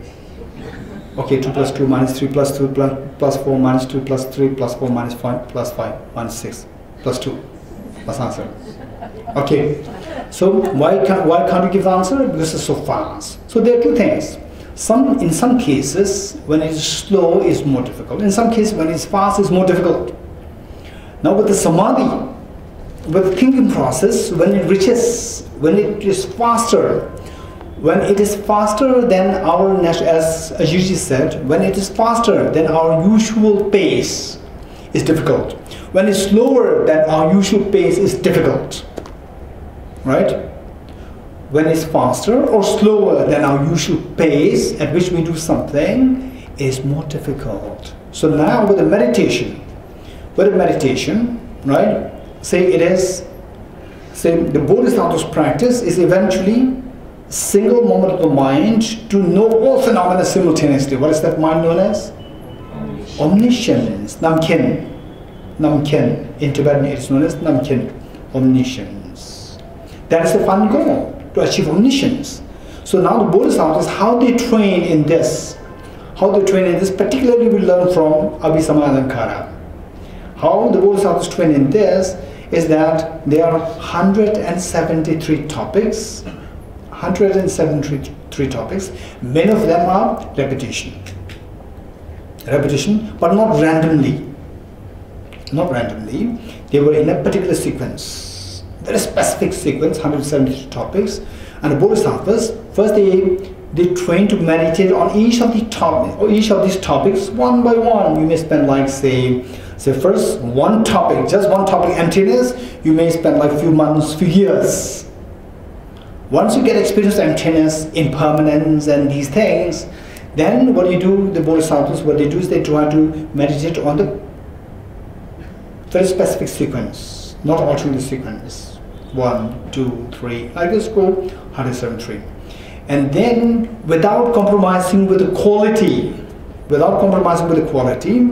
then they speed up they build the speed of this meditation. Meaning that without compromising the quality, the span of the meditation, which earlier may take like 2 hours, make it into 1 hour, half an hour, 10 minutes, 1 minute, 10 seconds, 1 second, 1 millisecond. Within snap, within duration of a snap, you split this into 65. You split this, divide this into 65. 1/65th duration of the duration of a snap. During that time, the Bodhisattva is able to meditate on 173 topics, just so fast, and come out. Okay, this meditation, again there are two. One is conceptually doing it, and then one is direct perception, too. So conceptually doing it is relatively easier as compared to directly going into this and coming out. Now this one specifically with the emptiness, precisely with the emptiness. So here is the wisdom of emptiness, is the wisdom on the basis of which the seven bhumi overrides the Sravaspriti Buddhas, the wisdom of emptiness. So here the Bodhisattvas say they might be so trained, okay, how many of you, if you are, say, to run at the fastest strength, run and then say with the greatest speed, and then there's a line, right? Your job is to run at the greatest speed that you can, and then stop at the very line without crossing it. How difficult, how easy that is. Very difficult. There is what is known as inertia, right? If one moves at a particular speed, the tendency for the object to run, to move at that very speed uniformly is the inertia. So when you try to do the opposite, stop it, you are acting against the natural law of the inertia, right? So which is so difficult. So and then, which is more difficult, to do the same thing conceptually, on the conceptual level, or to do this in the direct experience? Direct experience is much more difficult, right? So when you reach the seven bhumi, then within this span of time, as I said earlier, say, so what I said, just say a duration of a snap split into 65, 1/65th of the duration of a snap, within that span, 173 topics, all meditated without altering the sequence. That is what we're able to do. The last moment, when you reach the 10th bhumi, that is what you're able to do when you reach the 10th bhumi, right? Now we are talking about is not 173 topics, we're just talking about the wisdom of emptiness. So that is, with the wisdom of emptiness, then going into the wisdom of emptiness, coming out of the wisdom of emptiness, right? Within 1/65th, and that too in the non-conceptual direct experience. Non-conceptual direct experience of emptiness, you go into the wisdom and come out of the wisdom, right? That happens, that skill one acquires when one reaches the 7th bhumi. So this is something which the 6th bhumi down, they cannot do, and the Sravaspriti Buddhas, they cannot do. So this is something which a Bodhisattva acquires. This skill is something which a Bodhisattva acquires when they reach the 7th bhumi. Okay, this is what Lama Tsongkhapa quotes his teacher having said that to him. Okay, so I will not go through now each of these, the debates and the response given, so I've already said it now, so you read this. Now the more important discussion is about this one. Okay, now the second part. The first part finished. What is the first part? How the followers how the commentators of Acharya Chandravarti's text, they explain this line, that the bodhisattvas reaching Guna far overrides or outshines Shravakas and Pratik Buddhas from the point of view of the intelligence of the wisdom. How? So the three different positions are given. The author Lama Tsongkhapa rejected each one of them and presented his own teacher's position here. Okay, that's fine. What's the second one? How the Chidamatras, how the opponents of Acharya Chandravarti, Chidamatras and Svatandra Madhyamika, what is their position, and say in what way did they disagree? In what way they disagree with Acharya Chandravarti is that this cannot be possible. That only when you reach 7 Bhumi, then you override the Shravakas and Pratik Buddhas. That is not possible. This is what the Chidamatra and Svatandra Madhyamika say. Okay. Now, Acharya Chandravarti has to defend it. Okay, first let us see, let us read through. Where is this? Okay, it's on page 27, commentary. Page 27, the last paragraph, page 27, the root text. Before that, the outline says, on the seventh ground, or 7 Bhumi ground, say, on the 7th ground, outshining hearers, bodhisattvas outshining hearers and solitary realizers by way of intelligence. Root text. On the Guna far, he or she surpasses or outshines them, referring to Shravakas Pratik Buddhas with his or her intelligence or wisdom. Okay, let's see. Let's quickly read this. When a bodhisattva arrives at the 7th ground, the Guna farm, he or she outshines hearers and solitary realizers not only by way of his conventional mind of enlightenment. Bodhicitta, mind of enlightenment means bodhicitta. So bodhicitta, there are two. Ultimate bodhicitta and the conventional bodhicitta. Conventional bodhicitta is what? What is conventional bodhicitta? What is conventional bodhicitta? Anyone? Huh? Yes, Tejala? The mind which spontaneously wishes to become Buddha for the benefit of all sentient beings. Thank you. Conventional bodhicitta and what we call as bodhicitta generally. These two are synonymous. What we call as bodhicitta generally, that and the conventional bodhicitta, these two are synonymous. In other words, the mind which wishes to become Buddha for the benefit of all sentient beings, that is conventional bodhicitta. Okay, ultimate bodhicitta. Ultimate bodhicitta is the non-dual wisdom of the Arya Bodhisattvas. Okay, what is ultimate bodhicitta? Is the non-dual wisdom of emptiness of the Arya, okay, of the Arya beings, Mahayana Arya beings. Okay, let's put it like this. Non-dual wisdom of emptiness of the Mahayana Arya beings, which means what comes under what falls under this Mahayana Arya beings? Bodhisattvas, part of finish. Then who comes under this? Bodhisattvas,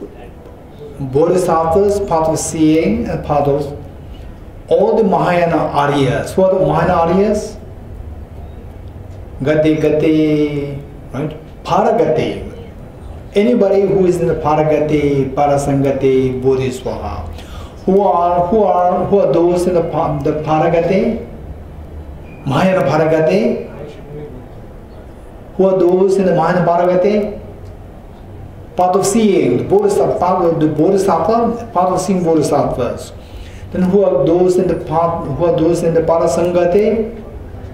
Those Bodhisattvas on the part of meditation. Then who are those in the Mahayana Bodhiswaha?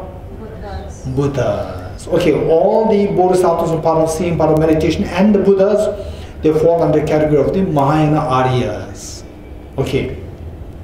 So, what is the ultimate bodhicitta? Is the non-dual wisdom of emptiness, not Buddhist emptiness, Of the of the Arya Mahayana beings, Mahayana Arya beings.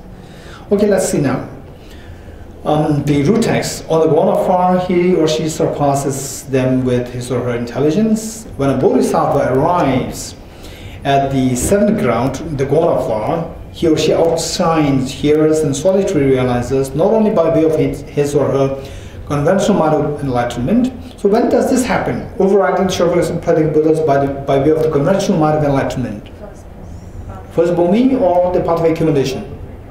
Since the path of accumulation. Since the path of accumulation, okay, but also through the power of the intelligence, his ultimate mind generation. Okay, so all these translations, mind generation, bodhicitta, ultimate mind generation, ultimate bodhicitta. The sutra on the 10 grounds says, okay, so this is the sutra. O contrary children, or the bodhisattvas. Contrary children means bodhisattvas. It is like this, for example, merely through being born in a royal lineage, a prince having the royal name outshines all the groups of ministers because of the king's magnificence, but not by the force of his or her own, not mind, it's more like intelligence. Tibetan word, okay, Tibetan word is law. Law is more, is not to be translated here, in this context, it's not to be translated as just a mind. It should be translated, this is a problem. Okay, anyway, we are grateful to the translation. There's a, as intelligence. Law, Tibetan word is law. Law can be understood as the mind and as well as intelligence. It means both, but in this context, it's the intelligence. Yeah. It's the only intelligence. So which means that the child, the prince, a very young prince who doesn't know anything, right? The young prince, even the very experienced, highly knowledgeable ministers, they come, they will bow at this young prince. Not because that this young prince is gifted with intelligence or gifted with the experience so forth, simply because of the lineage. Okay. Groups of the ministers, okay. Prince having the royal name outshines all the groups of the ministers because of the king's magnificence, but not by the force of his own intelligence. When he matures, his power of intelligence is generated and he greatly surpasses all the ministers' activities. So then as the prince matures, for example, Prince Siddhartha, not all the princes, generally speaking, because they are given special training. And that we have to acknowledge that they are given special training, they will be given the best of the trainers, right? So they get the best of the opportunities. So let's say, generally speaking, don't be too antagonistic towards the prince or princess, whatever, right? Generally speaking, intelligence is generated and he or she greatly surpasses all the ministers' activities. In the same way, all contrary children, as soon as they generate the ultimate mind of enlightenment, bodhisattvas outshine all hearers and solitary realizers by the greatness of their special thought, but not by the power of their intelligence. Okay. The O contrary children, as soon as they generate the ultimate mind, or this is the translator's annotation, right? What is in the bracket? Don't take it too seriously. Don't take them too seriously. This is translators. The annotation is not by the commentator, Okay. As they generate the mind of enlightenment, meaning bodhicitta in general. So therefore, this is where we should be very careful. The translators, when they annotate, translator must be so well versed in the concept and the subject, right? This is a problem. So actually, it's better not to have this annotation. Because this is talking about, say, the bodhisattvas, just a part of the accumulation, part of preparation. O contrary children, as soon as they generate the bodhicitta, may I become Buddha for the benefit of sentient beings, mind of enlightenment, bodhisattvas outshine all hearers and solitary realizers by the greatness of their special thought. Which special thought? May I become Buddha for the benefit of sentient beings, but not by the power of the intelligence, right? Not by the power of the intelligence. However, a bodhisattva, now the next one, however, a bodhisattva on the seventh ground greatly surpasses all the activities of hearers and solitary realizers through abiding in the greatness that is knowledge of his own sphere. As soon as they, which means that when they reach the seventh bhumi, then they override, not only by the power of the bodhisattva, but also by the power of the wisdom or the intelligence. As soon as they generate the ultimate mind of enlightenment, refers to the time of attaining the first ground. Okay, so as soon as they generate the mind of enlightenment, let's say, no need of this, refers to the time of attaining the first ground. This is mind generation of special pure thought. Which is that special pure thought? May I become Buddha for the benefit of sentient beings. So because this chapter starts from which? This chapter? No, this book starts from path of seeing. Path of seeing. This first chapter is the first bhumi, right? So therefore, because it starts from path of seeing, so whatever it begins, right from the beginning of the beings who qualify in this category of the chapter 1, they already overshines or overrides the Sharanagati Buddha because of the special thought. What is that? May I become Buddha for the benefit of sentient beings.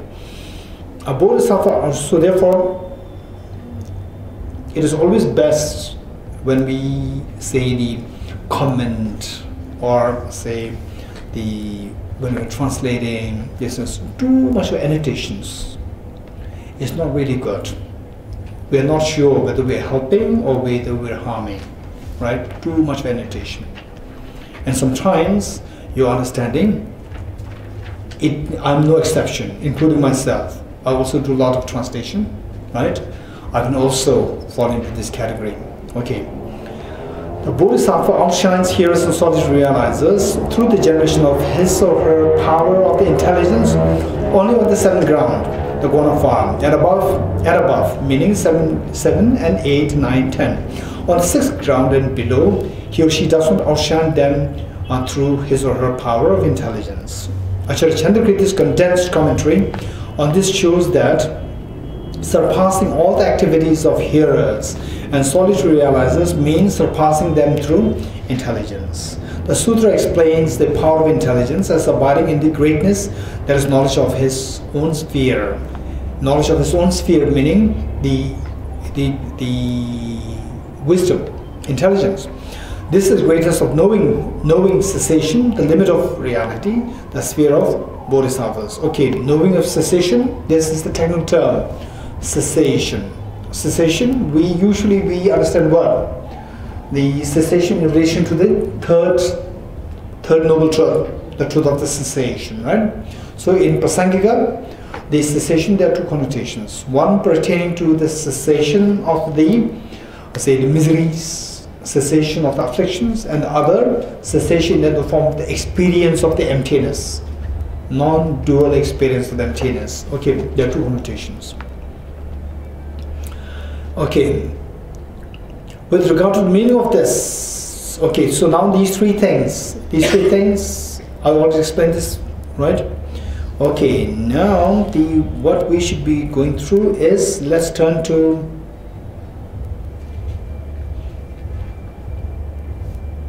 okay.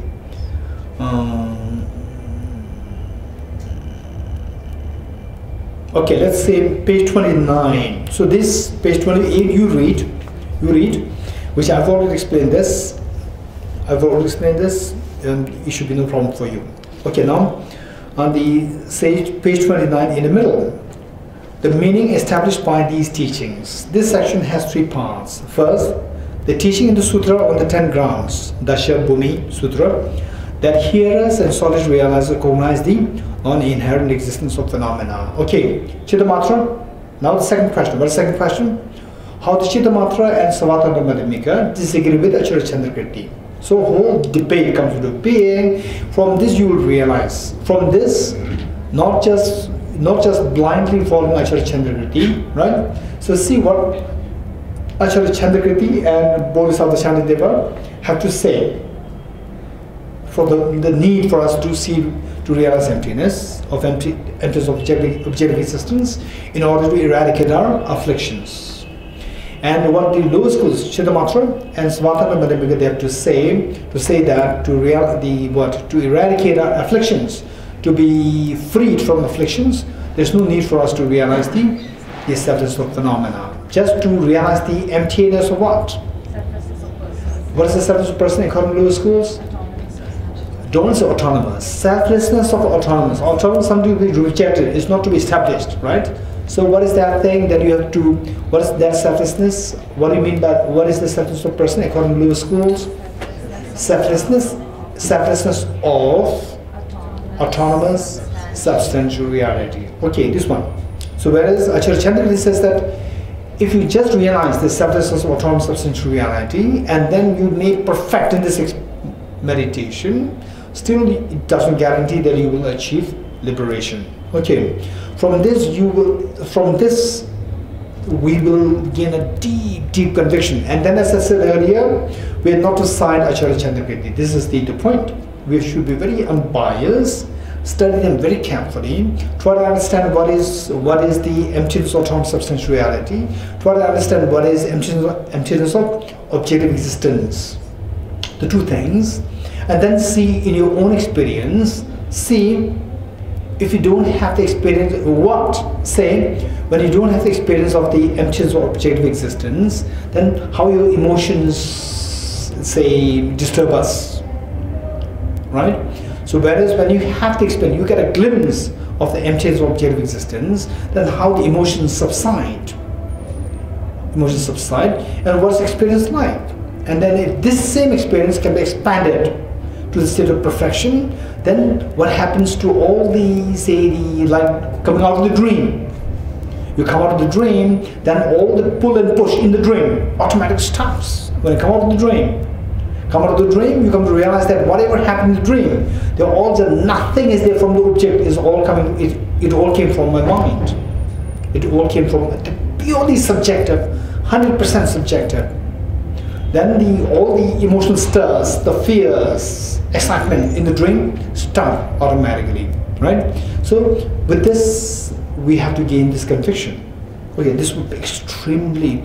Then you will realize that, as said by Bodhisattva Shantideva in his book, Chapter 1, Guided Bodhisattva's Way of Life, Chapter 1, there he said that,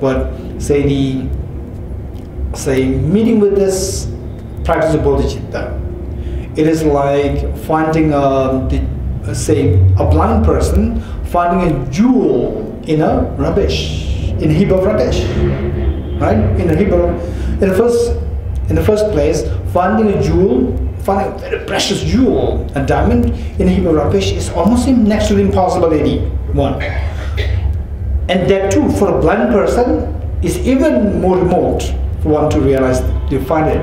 So whereas it is very much like that to meet with the teaching, the practice of the compassion, practice of bodhicitta. This is so precious. Likewise, when you get a glimpse of what emptiness is, experientially, you feel that, okay, so there, my negative emotions subside, my fears subside. And then, of course, it has so many layers. So many layers. You keep peeling off the various layers of objectivity. And then closer you get, deeper you get there, then you gain a conviction that, okay, if this is what I could magnify it in its full form, then all the emotional stirs will stop, right? No pull and push happens. All the involuntary pull and push of my mind stops, right? Say, from the point of view of the Dzogchen tradition, the Chakchen, the great Mohammedan tradition, and even from the Sakyas, the non-duality of the clarity and emptiness, and then from the, Aranagarjunas, what later inherited by Lama Tsongkhapa in the form of the non-duality of the bliss and the wisdom. So all these experiences, with all these experiences, then the involuntary pull and push, right? The duality, this is good, this is bad, this is nice, this is not nice. This is obnoxious. This is so desirable. All this duality dissolves in these experiences. Okay, so this conviction will come to us only when one has this experience of the emptiness of objective existence.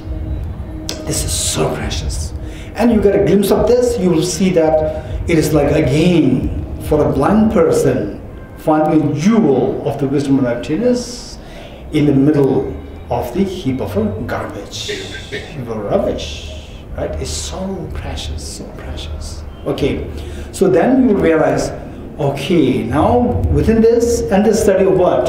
Entities and isolates, right? So when somebody says that, okay, oh, this person is a great meditator, doesn't mean that person is expert in the wisdom. So whereas our tendency is that, oh, Albert Einstein, he knows everything, right? You ask the neuroscience question to him, you ask the philosophy question to him, you ask architectural question to him, right? Because he is so expert. No, he's good in physics, not necessarily other areas. So with this, then use these isolated entities. Okay, there are so many things in the practice. Wisdom isolate, bodhicitta isolate, stability isolate, the tantra isolate, then the clear light isolate. There's so many isolates. So when somebody says, oh, he or she is a good meditator, in what way, what is the proficiency? This is what we have to analyze, right?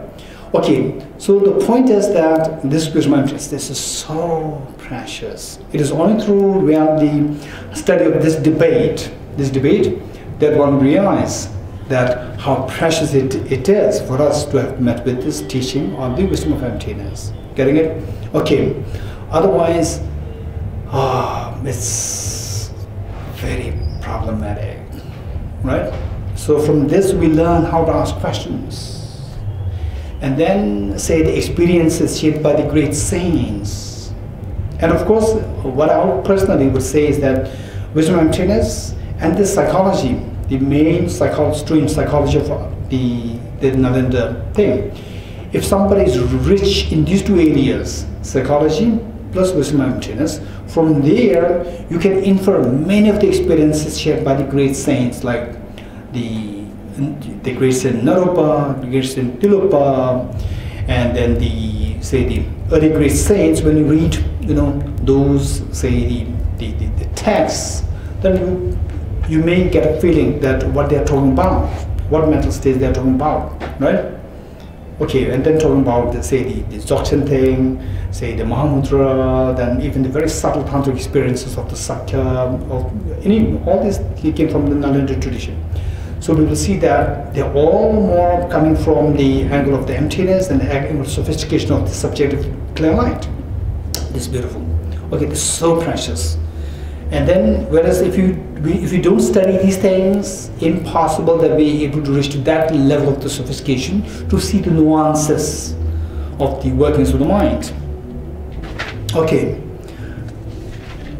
Now, reading from this. Page 29, the last stanza, the last para, clarification. Okay, let's say this section has two parts. A, clarification of the thought of the commentator, Acharya Chandrakirti. So in what way he defends a position that, say, to realize, to achieve nirvana, let alone achieving Buddhahood, even to achieve nirvana, one has to have the experience of the emptiness of objective existence, one. And this is also the system of Shantidevas engaging in Bodhisattva deeds. Then complemented, both author of the commentary, then the Lama Tsongkhapa added, supplemented this from Bodhisattva Shantideva's text. Beautiful. Okay, number one, clarification of the thought of the commentator Acharya Chandrakirti. The Sutra on the 10 grounds explains that on the 6th ground and below, Bodhisattvas are unable to outshine hearers and solitary realizers by way of their realization. Through this passage, one can clearly ascertain that there are also some hearers and solitary realizers who know that phenomena do not inherently exist. Oh, what is this? Through this passage, one can clearly ascertain that there are also some hearers, there are also, let's say, there are also hearers and solitary realizers who know that phenomena do not inherently exist. They know the emptiness of objective existence. They're there, not there. Okay, let's say a bodhisattva, somebody who followed the bodhisattva path, who realized the emptiness of objective existence, and then gave up the spirit of bodhicitta, then they follow the Shravaka and Pratyabhata path. So do they have the wisdom of emptiness still intact, or even that is relinquished? Wisdom of emptiness cannot be, is not a matter, wisdom of emptiness This is not something that we can undo easily. Okay, I like this flower so much, and today it so happened that somebody brings this flower and then say something bad happens to me. Then I say, okay, from tomorrow onwards, I will not touch this flower. Right? So in terms of the, what I call it, affective side of the mind, we can quit easily. Affective side, right? Okay, say, I like you so much, and then you say something bad to me, or from tomorrow I will not talk to you, right? So this affective side, affinity, you can quit it so easily. But in terms of the cognitive, you cannot undo it. For example, I've seen this flower, even though I don't like it, right? I cannot undo knowing this flower. Cognitive side, we cannot undo it easily. So, somebody follows a bodhisattva path, and as a bodhisattva, one has to go through according to lower schools. Right? Okay, let's say, according to lower schools, okay, I'm mixing up. According to lower schools, let's say, there's somebody who follows a bodhisattva path, and what is the job of the bodhisattva? Wisdom of emptiness. Wisdom of emptiness, of what? The substance of phenomena. And then they give up the spirit. Okay, I cannot really work for the benefit of all sentient beings. I cannot even work for one person. Right? Okay, I'll quit this idea. Then they go to become Shravaka or Pradip Buddha. But the wisdom that they've already acquired as a bodhisattva, this wisdom will be carried forward. So, Shravakas and Pradip Buddhas, they also realize the substance of phenomena. Not all Shravakas and Pradip Buddhas, the exceptional Shravakas and Pradip Buddhas. In what way exceptional? Who already followed the bodhisattva path before. Right? Okay. Whereas those who are following the definite lineage of the Shravaka and Pradip Buddha means who never followed the bodhisattva path, who directly followed the Shravaka path, they don't realize the substance of phenomena. They don't realize, right? Okay, this is according to those schools. Now according to Prasangika, right? Say whether the Shravakas, Pradip Buddhas, Bodhisattvas, they are all, irrespective of what path you are following, in order for you to achieve your nirvana, you have to have the realization of the emptiness of objective existence, or the substance of phenomena, right? Okay, so it says that, say the sutra on the 10 grounds explain that on the 6th ground and below, bodhisattvas are unable to outshine hearers and solitary realizers by way of the realization. Say the 6th ground and below, they have the non-dual wisdom of emptiness of objective existence. Still, they cannot outshine the Shravakas and Pradip Buddhas, which means that Shravakas and Pradip Buddhas, they also have the similar wisdom of emptiness. So it says that through this passage, one can clearly ascertain that there are also some, this is additional, no need. So therefore these, we have so much of trust, we have so much, now me, I, from this tradition, so much respect for the books, that automatically my mind is automatically directed towards the lower school's position. Right? This is not needed. Right? That there are also hearers and solitary realizers who know that phenomena do not inherently exist. Right? From the Sutra on the 10 grounds, okay, it implicitly tells us, okay, let me say like this, if you understand it. Sutra, the Dashabhumi Sutra, Sachubido, Sachupa, Dode Sachupa, Dashabhumi Sutra. It implicitly says that Shravakas and Pradip Buddhas, they realize emptiness of inherent existence, emptiness of objective existence, implicitly. Do not explicitly say this, but implicitly say this. How? Because Dashabhumi Sutra says that the Bodhisattvas, 6th Bhumi and below, they cannot override the Shravakas and Pradip Buddhas pertaining to the wisdom. Right? Okay. In what way it tells us that it is implicitly saying that the Shravakas and Pradip Buddhas also have the wisdom of emptiness. How do you know this? How? Yes, Tejala? If the bodhisattvas of 6th Bhumi and below cannot outshine them, the hearers and Prateka Buddhas in the wisdom, then it obviously means that their wisdoms are comparable. All wisdoms are comparable. wisdom compatible. Whereas the Shravakas and Pratik Buddhas, their wisdom is the wisdom of the emptiness of autonomous substantial reality, and the Bodhisattvas, 6 bhumi and below, the wisdom of the emptiness of objective existence. Then there's a stark contrast in the subtlety of the wisdom. So therefore, 6 bhumi and below, even below, should override or outshine the Shravakas and Pratik Buddhas. 10 Bhumi Sutra said that they cannot. They cannot means that the two wisdoms, they are more compatible. If Shravakas, the 6 Bhumi and below, they have the non-dual wisdom of emptiness, Shravakas and Pratik Buddhas also should have the non-dual wisdom of emptiness. What emptiness? Emptiness of objective existence. Okay, so therefore these are unnecessary additions, right? So therefore translators should be alright, okay. The next final paragraph.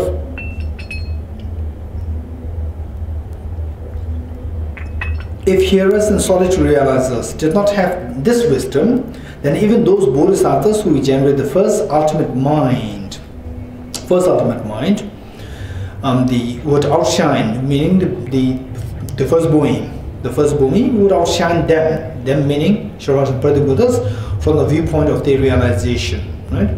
Hearers and solitary realizers would be like sages who depend on the worldly paths, which have the aspect of considering the levels to be gross and the higher levels to be peaceful, and thereby become free from desire, with exception of that for the level called peak of cyclic existence. This absurd similarity would follow from holding that hearers and solitary realizers lack the knowledge that phenomena do not inherently exist. Okay, you got it?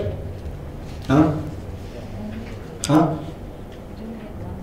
You did not get what? What did you get? What did you not get? What is the exception about the peak of cyclic existence? Okay, with the exception of that for the level called the peak of cyclic existence, this absurd similarity, okay.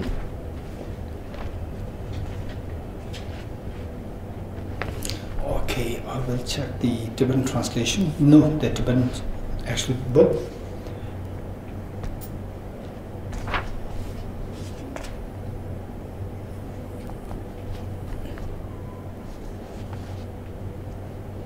Okay, by the way, I read this last paragraph. What you could not follow? Tell me, anyone.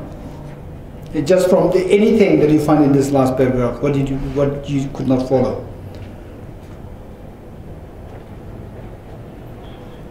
You follow everything except for this one? Or what do you understand by this one? Aspect of considering lower levels to be gross and higher levels to be peaceful.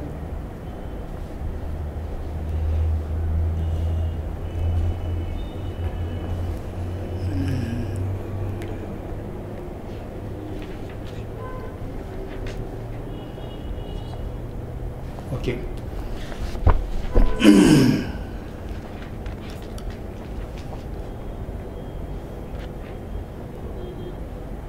Okay, so what is that thing? Say which have the aspect of considering lower levels to be gross and higher levels to be peaceful. What do you mean by this? Anyone? Dejala?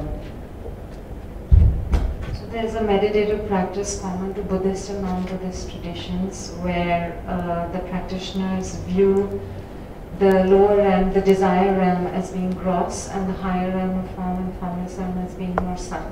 How? Very good, very good. So how? How? In what way? In what way, say the desire realm as gross and the higher realms as subtler? In what way? Any idea? Okay, don't worry too much. This is what we have to study more in Abhisamanakara. Okay, basically it is like this. Say, how many of you have this experience? How many of you have this experience? Let's say that you are, okay, this is a little bit of digression. Okay. Say you move to Delhi. Somebody moves to Delhi, which means the person has to look for a house. right? And then you go to the, what do you call those people? Huh? Real estate agents. Okay, you go to the agents, and agents, they are so expert in this concept. Right? What is this concept? Considering lower levels to be gross and higher levels to be peaceful. Right? They are so expert in this. The real estate agents, they are so expert in this. If some of you are not part of this, I'm sorry. And maybe you can explain this better than I do. Okay, they are so expert. Okay, what they do is that first they will ask you the budget. Once you know your budget, they exactly know which house you will like. But they exactly know which house they will put you. Right? They already know that I will put you in this house. But how can you decide? It's my choice. No, it's not your choice. They know the tactic. They know this tactic. Right? First they will take you to all the places which are so horrible. Right? What is that? Lower levels to be gross. Right? Oh no, this is wrong, this is not wrong, this is, no, something is wrong, right? Okay. And then in Delhi, in the May, June, scorching sun, nobody is there to give you water. And you have to run here, there. And then you take into the, okay, then you don't like it. I said, no, we have another. Oh, you are very happy. Okay, you go. Again, it is something similar, very gross. To the third, fourth, fifth, by the time you're already exhausted. And the scorching heat, you're so tired, very thirsty, already exhausted. Okay, now you're on the verge to give up, right? Then when you're on the verge to give up, then the person will take you to a next room. That's the one that you're going to get it. You're going to say, okay, it's good, right? Little bit better, actually it's not better, right? Okay, if you're given if you're taking the aim to this place first time, there you will say no. Now you're already very tired, you have seen all the bad things, gross ones, and then say it's just like things exist in relative terms. Things exist in relative terms, good, bad. You have seen all the bad things, gross ones, you see a relatively better one, you see it as very nice, right? Okay, that's very good. And the person say, if it is, say, if you looking for 3,000, the person may say that it's 3,500. This is 3,500. He said, no, 3,000. Okay, go for 3,300. No, 30,000, 33,000. Right? And we said, no. Okay, like this. So this is actually his tricks. One, you're very tired, and then he's being very kind to bargain it, to give lower. Actually, not giving lower. He already knows that you are tired. Right? So now you are seeing what? Relatively better one as very good. This is a trick. When you see a better one, then you see a better than this, you see the same thing, you see this is a horrible place, the person has deceived me. You realize this. You're getting it? So therefore, say there are so many ways of cutting down on the attachment to the objects. So this is more, say, cutting down of the attachment and so forth on the basis of seeing the reality of the relativity, seeing the reality of the relativity, right? This is very true. House, salaries, position, and everything that we can think of, even external beauty, right? Say a boy or a girl, say 40 years old, and amidst, say, 60 years, 70 years, 80 years, surrounded by all these people for for about whole 1 month. Then this person, 40 years old, is so young, looks so young, right? And then the same put with the people, the boys, the girls, with age 16, 17, 18, 16, 18, 17, looks so old. Human psyche. This is what is being used, right? For this we don't need to realize emptiness.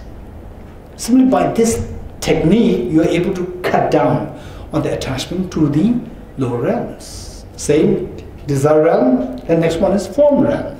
Within form realm there are 4. Then the formless realm there are 4, right? And the formless realm, what is highest one? Peak of samsara. Within samsara, what is highest? Peak of samsara. So peak of samsara, you don't have the comparison. You don't have the comparison.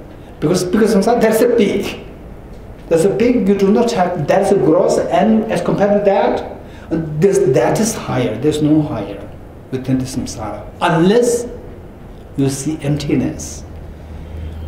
Only if you see emptiness, then you can transcend the viewing even the peak of samsara as a favorable state. You can transcend it, right? Unless if you depend on the principle of the relativity, you can go up to the point of the peak of samsara.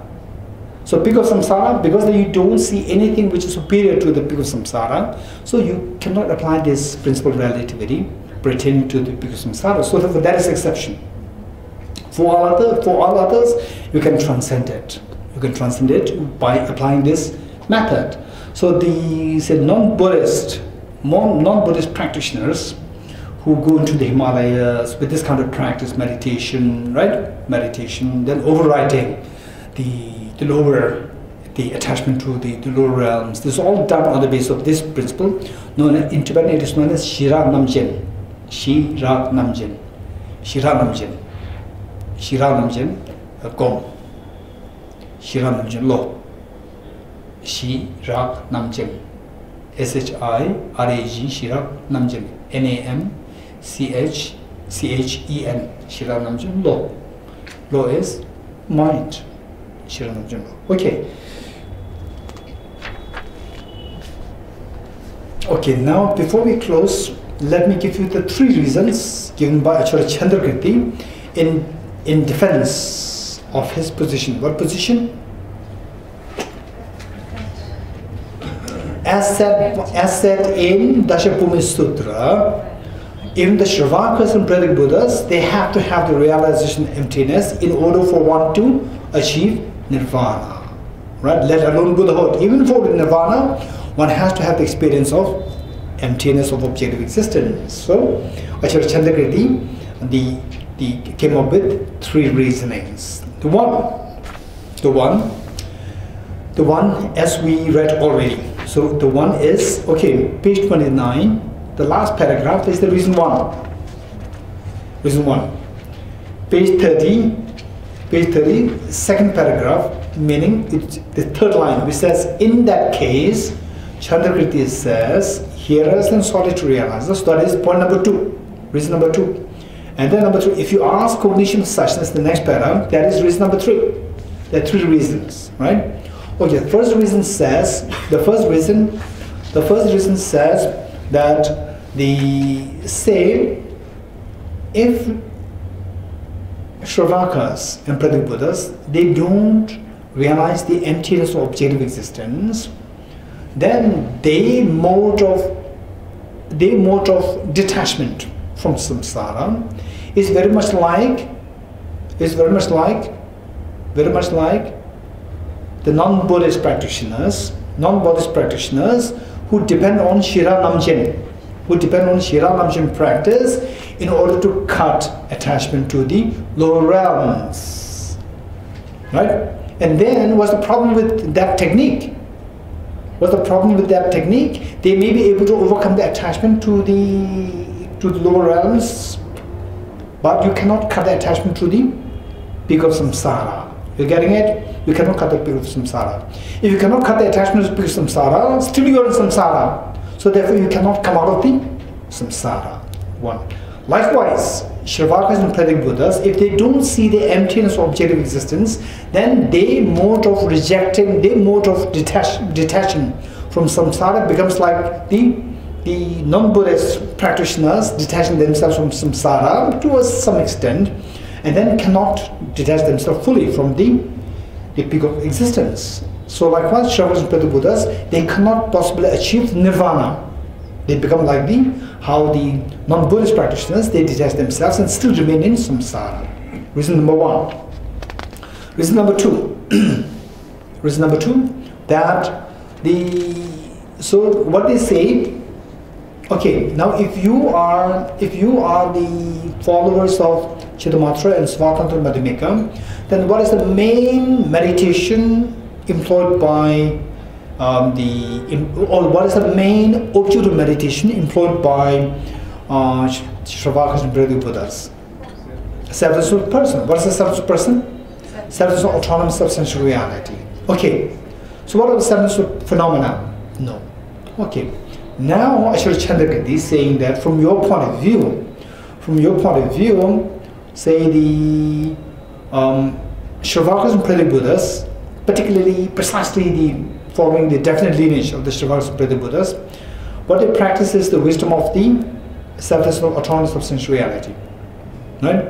In which case they still have say they focus on the self, emptiness or autonomous substantial reality of the self. What are the aggregates? Right? 5 aggregates. What are the 5 aggregates? That is pertaining to the selfless of phenomena. So selfless phenomena, they are not bothered to meditate on that. So which aggregates, they still continue to see them as objectively real. So if they see the aggregate as objectively real, you cannot, for example, if I say that, okay, the atoms that I have in my hand, atoms which constitute the flower, these atoms are all in my hand, which means that the flower is in my hand, right? So when you say that the aggregates exist objectively, that the person designated on the basis of the aggregates should also exist objectively. So you are in a way positing that the person exists objectively. If you say the person exists objectively, then viewing objectivity of the phenomena is the viewing the selfhood of the phenomena. And say the seeing the emptiness or objective existence of the phenomena is seeing the selflessness of phenomena.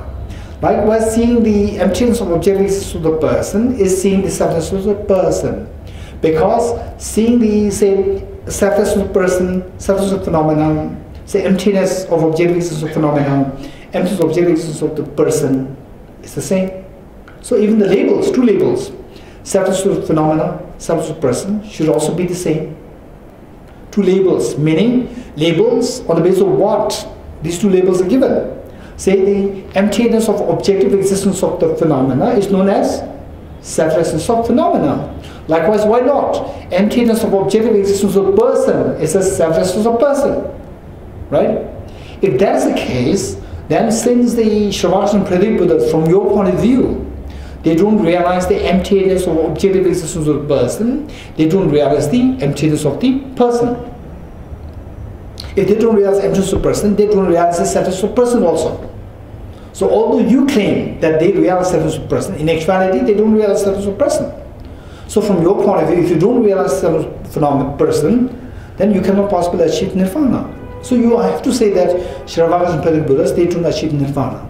Second contradiction. Right?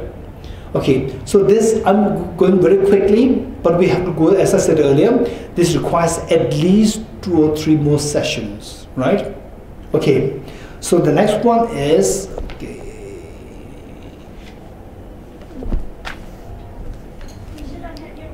yes, I will really, don't worry.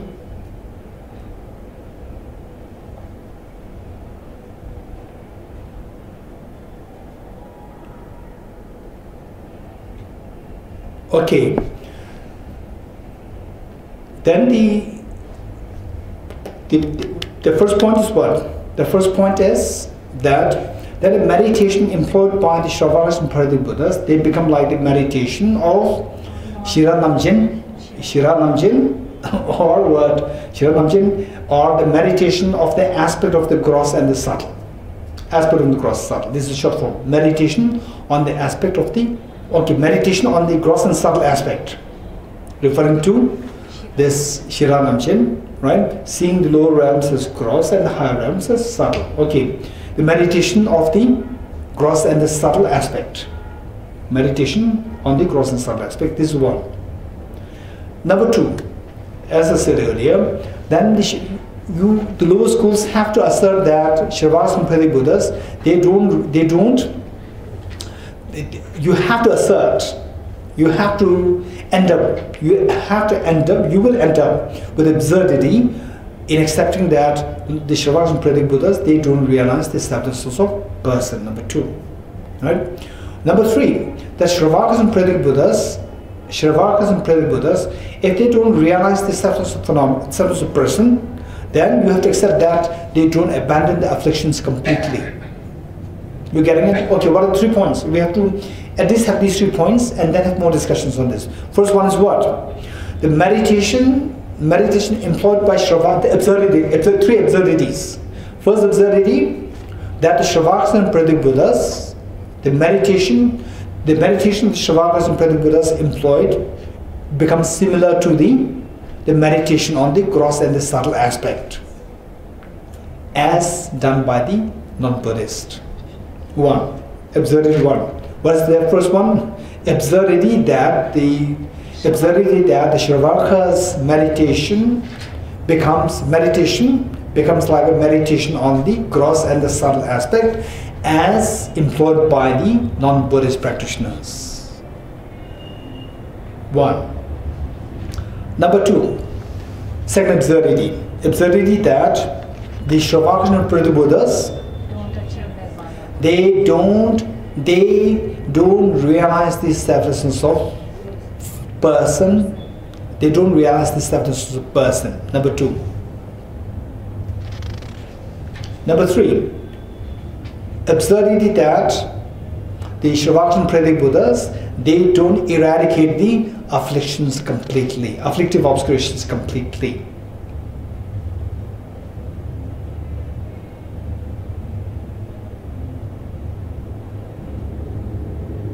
Right? Okay, so these are the 3 absurdities employed by Acharya Chandrakirti. Right? We have to discuss more on this. Right? Okay. Okay, now if we put this in the syllogism, so because that you are already expert in syllogism, if you put this in the syllogism, it becomes like, okay, let's say okay, how many were ready for this? The syllogism. Oh yeah, I know you are very excited, yeah, right? Okay, let's do it next time.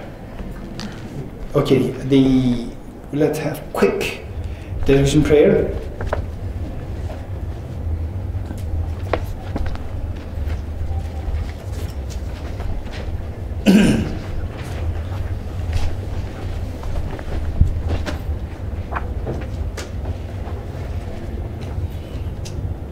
Okay, page 278. In the land encircled by snow mountains, you are the source of all happiness and good. All powerful chain resistance in Yasu, please remain until samsara ends.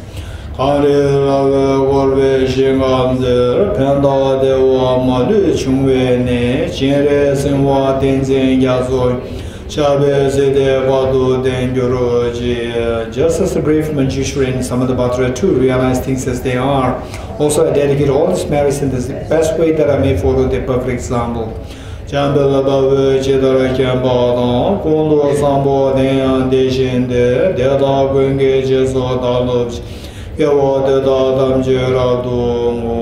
dedicate all these rules of virtue with the dedication praise as the best by the victorious ones thus gone of the 3 times, so that I might perform the noble bodhisattvas deeds. May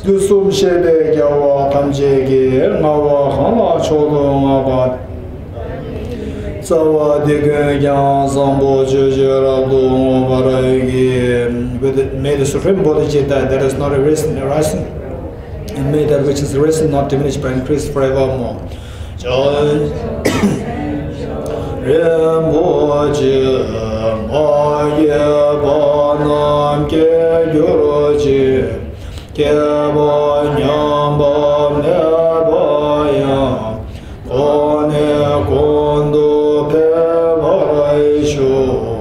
As long as space remains, as long as sentient beings remain, until then may I too remain to dispel the miseries of the world.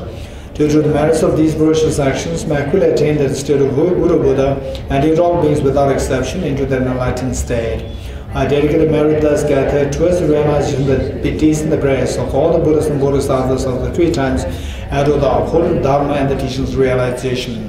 May in all lives, through the force of this merit, never separate from the 4 wheels of the Mahayana vehicle and accomplish all the stages of the path, renunciation, bodhicitta, the perfect in the 2 stages. With a wish to free all beings, I shall always go for refuge to the Buddha, Dharma and Sangha until I reach full enlightenment. Inspired by wisdom and compassion, today in the Buddha's presence, I generate a mind of full awakening for the benefit of all sentient beings. I go for refuge to the Triple Gem, I confess the negativities individually, I rejoice in the virtues of all the beings, I hold the precious Buddha in my heart. The power of the union of emptiness and compassion is loosely explained by the protector of both the Dharma and the beings of the snow land. You are the lotus holder Tenzin Gyatso. Your wishes are fulfilled spontaneously. Onye Ninja Zondo Jobelam, Chejere Sase Kanje Tendu Kun, Chana Bemo Tenzin Gyatso, So Dezo Jindo Nundro. May the operations of evil thoughts and deeds of the negative forces of humans or non-humans who harbor malice through perverted prayers against the teachings of the Buddhas be totally vanquished through the power of the truth of the rituals. Olam Lobe Yewe Dembala, Kuwe Najo Sujin Sumede, Samjara Nimbe Juba Manuba, Chosam Dembe Zeni Chuguruji. In all our lives, never separated from perfect gurus, may enjoy the magnificent Dharma by completing the qualities of the stages of the past, may quickly attain the state of Vajratara. Throughout my future lifetimes, may always be guided by the Manjushri and be able to uphold the Dharma in general and the teachings of dependent origination in particular, even in the course of my life.